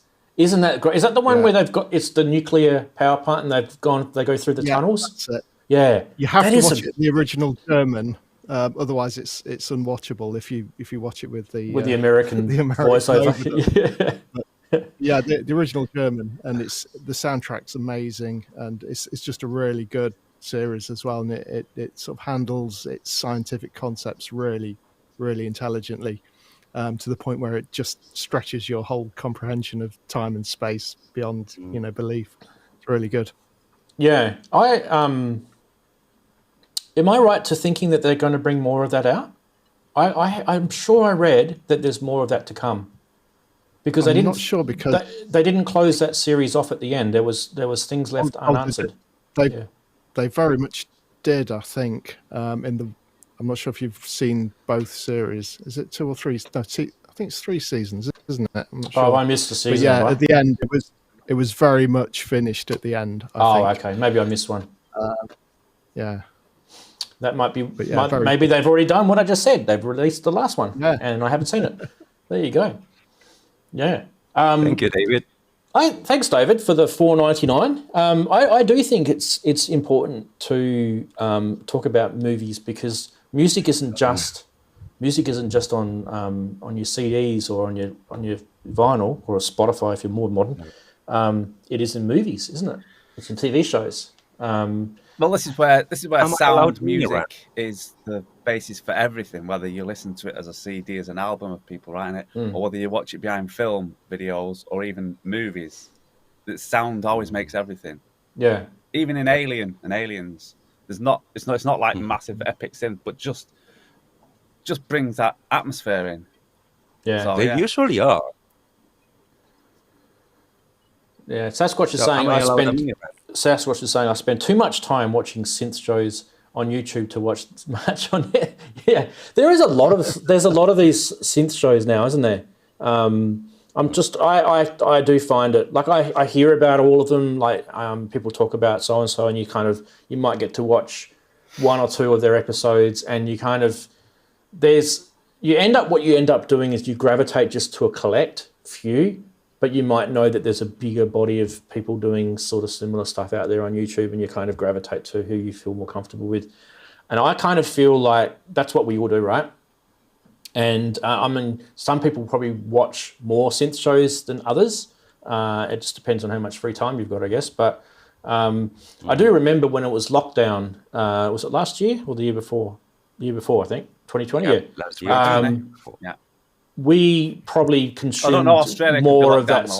We consume more of that YouTube/Netflix than we probably ever have in our life. That was probably when it all kind of started. And then, unfortunately, from that, it probably developed some bad habits with some of us. So some of us have probably kept going with that. Some of us have said, no, I've had enough of sitting down in front of a computer and like losing half of my life. I want to get outside and do something else, or go back over here with a synth whatever it is. But yeah, I would say make sure that if you are watching a lot of this stuff on YouTube, make sure that you're definitely getting some inspiration from it, so that it does take you away from the computer screen or your iPad or whatever you're watching it on, and go back to your keyboards and your drum machines, and do more of that and press record would probably be my advice to you, not so much watching us crap on all day. Yeah, that's why I love Molten's music and Fries. I love it. It made me fall in love with the channel. Which one was that? And until the next time, go and make some tunes. Yeah, I love that line. Yeah. So can I have a micro rant, please? Yeah. Am I alone feeling that this streaming am I alone missing the less watching offer in less channels? I really miss when I had only 3 channels I could watch, or even 5 channels, because A, I'm missing most of everything, and B, I don't really have anything to talk with anybody anymore. I don't really think you're missing. There's probably, if that's what you're asking, I don't think there's anything wrong with that either. It depends on what you personally get out of it. Like when I watch some of the other synth channels, like if I mention Sonic State, I'm a good friend of Nick's. I'll use this as an example. Films and shows. Yeah, I'll use this as an example, because I kind of feel this probably is a good point, right? When I watch that, I can relate. I mean, especially to Nick, but there's some other guys that he has on the show that I feel that I have a connection to. And some of those guys I've never met, right? Yeah. And you can have a connection with these people that you've never met. And it's insane because like all of a sudden you've got a friend who's never met you, but you're kind of connecting with them in some way each week. And that's important because we as humans, we do village ourselves. We tend to village ourselves. And we village it. In the old days, I used to village physically. And these days we village like online. That's how we village. So, and we share similar ideals, and that's how we do it. So when you say, watching 2 or 3 or 4 shows, and then, that's sort of it, is that bad or good or anything like that? I think that's probably a good number, especially because you feel comfortable with it, right? No. As I said, I'm not talking about YouTube shows, which I watch 39 to 40 hours a week, because I'm not kidding. Wow. Right. We won't pick that apart. Yeah, keep going. Good. The caveat is I don't really watch them. That's all I play on my headphones at work in the factory. I play YouTube. Yeah. So my 39 hours of work weekly, I spend it listening to basically podcasts or synth shows or tutorials or anything. Yeah. So if anybody wants to boost their hours, send your channel my way. But my point is about television and shows. The mass culture, the society culture is being, to my taste, to my like, split in too many little streams. I miss the time when I had only 3 TV channels. Oh, I see what you're saying. That was my point. I mean, YouTube, yes. I'm totally aware that my 39 hours is just a drop on the ocean of YouTube. It's really crazy how much is there, and is exponentially growing because each channel is like a hydra, creates 2 more channels, and so on and so forth. Spin-offs, yeah. Not always a spin-off, just inspiration. People like feels inspired by watching, for instance, Ranzee, your channel. Yep. I'm feeling inspired to try mine. I try a couple of times, I see how hard it is, and I give up. I give up. I give up every week, mate. Do not worry about it. That is why I think you're God. Where do you think the saying "throw your synth at the screen" came from? Honestly, have a think about that. Not really. Sorry. There's plenty of broken screens in this house. Heck, in the early days, we were throwing everything at the screen because nothing worked. That's right. The early episodes that I made were like shoestringing can stuff. It was so unprofessional, and it's not even professional now. I'm not even saying it's professional now. It's like if you could imagine 2-3-year-old kids that know a little bit about how to do YouTube, they would have done a better job than what I did when I first started. But anyway, no, Eddie, I completely agree with you. But at the same time, when we're sort of talking about TVs and movies and like our progression in life has always been in front of the box, right? Since we were born, we had the box in front of us. It's true. I've got friends, I'm not joking, that they call it the hypnotizing machine. And they think these things are even worse because that means that you're constantly being hypnotized, whereas at least in the old days in the TV, you were able to walk away from it. But I don't look at it like that. I think if you've got a brain in your head, you should be smart enough to work out when you've had enough of something and what you need to get out of that. And there might be different reasons why. You might be watching something because it's educational, so you're getting educated. Or you might be watching something because you need to relax. And it's kind of droney what's happening and you don't really need to concentrate. It's kind of just, it's semi-entertaining you and you're kind of just chilling out. So that is doing something for you. So that's not a bad thing. As long as you are aware that sometimes things can be a bit too much of it, I don't think it's a problem.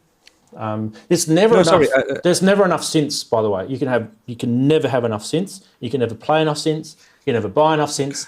Sorry, no one can ever tell me that. I get a room who agrees with you. No, my point is the bonding effect of shows and television. That's what I'm trying to get at. Yeah, The bond, the connections. We had only 3 channels. Everybody watched the show. If it was anything good, it was the show. And the next day, all of you chat about the show. Oh my God, did you watch last night episode? Yeah, that is what I'm missing. Like Seinfeld. Like Seinfeld did that. That's an example. Seinfeld. Okay. Because when that show came out, that was a show that never existed prior.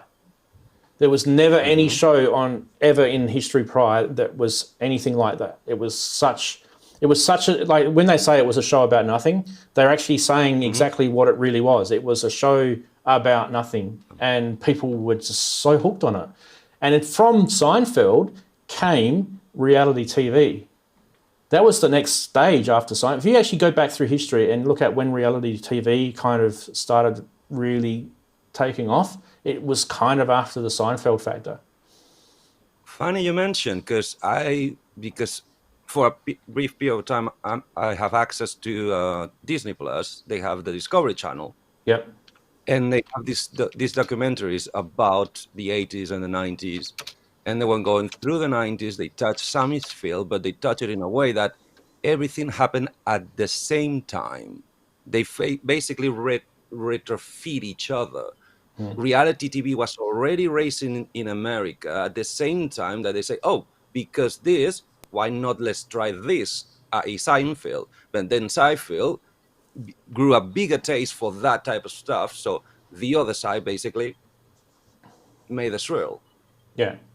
At least that's how they put it on the computer. So I don't know how accurate that is. When people really wanted to sort of just find out, they weren't interested in acting and polished productions. They just wanted to see the truth. They wanted to see real life.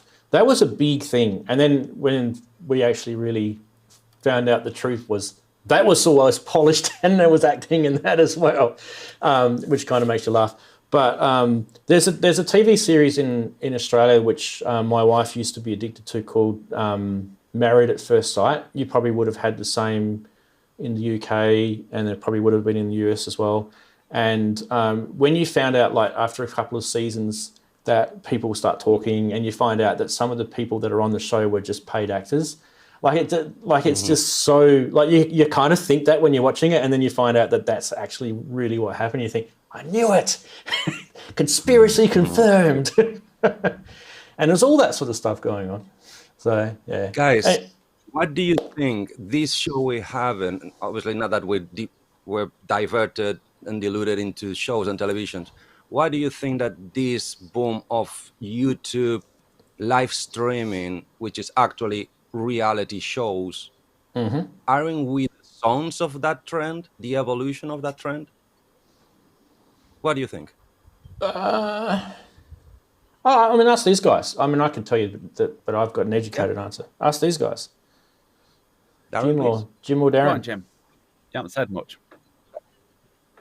Okay, Jim. Sorry, I was slightly distracted by the chat room there. The fact that sort of Big Brother, Big Brother really sort of changed. Yeah, it did go into the Big Brother discussion in there. Yeah, I saw that. And Zoe, my TV production expert, just highlighted in the chat room about how that even changed how TV was produced sort of behind the scenes, and the way that the teams were actually structured, and the split between sort of editorial and production, and that's had a massive effect worldwide. So yeah, we had in Spain our version.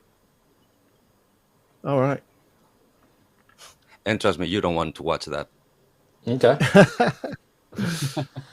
Well, look, guys, I'm going to have to wrap it up. We completely went off on a massive tangent today, which was fun. I enjoyed it. I do like my movies and my TV and my YouTubing and stuff. So, and I'm sure we all do. So, I do apologise if people are a little bit disappointed that we weren't synth talking, but don't forget there's been 3 hours of this show streaming already, 3 hours and 15 minutes maybe a bit more than that. You can go and get much more synth stuff at the start if you wanted to get that. Really appreciate everyone here who has come on. So Jim, much appreciated. Pleasure. Darren, and also Eddie. Always appreciate you guys coming on. Any quick reminders, Darren, for the week? You want to say anything before we go? Yep. Track out tomorrow. Yes, track out tomorrow. Yeah, that's basically it. Track out tomorrow. You Only Live Once is the track called. It might change its name. It'll either be One Life or One Live, but it'll be basically the premise is you only live once. So yeah, track out tomorrow. About 4 o'clock up. Might even be a bit before. Beautiful. Looking forward to it. Mr. Grumby in chat, make sure you bring that up next week because we'll have time to talk about that. He's just asked me a question in chat about FFS. Hashtag FFS. Thank you. Yes. But not now. We're wrapping the show up. So that'll literally take an hour talking about that. Jim, anything you want to announce quickly before we go, or you just big thanks for being here? Yes. I finally got around to putting up a Bandcamp page, and I'm going to be gradually sort of releasing my back catalogue on there over the next few weeks. Just sort of bit by bit, but we get around to it. That's jamesglue.bandcamp.com. Let me get that into the chat room. GLEU. Yeah. Thanks very much. Just make sure thanks for having me on again. Thank you. Thank you for coming on, mate. Much appreciated. I'm just typing in the URL just to make sure it loads, and there it is in chat, just so you guys have that to take away. Mr. Wiggly is on tomorrow, as correctly mentioned by Ken. We've been missing Dom, so big shout out to you, Dom. I know you probably wouldn't be watching this at this 3 hour in stream anyway. And Eddie, last words from you, mate. Thanks again for your contribution today. Pleasure. Just, I don't want to oversell it, but let's hope the big project comes through. Yes, we do. We do hope it does. Yes. Okay, on that note, be nice to whoever's sitting to the left of you. I don't know why I said that. And don't forget to press record. Bye-bye. See you later. Bye. Take care.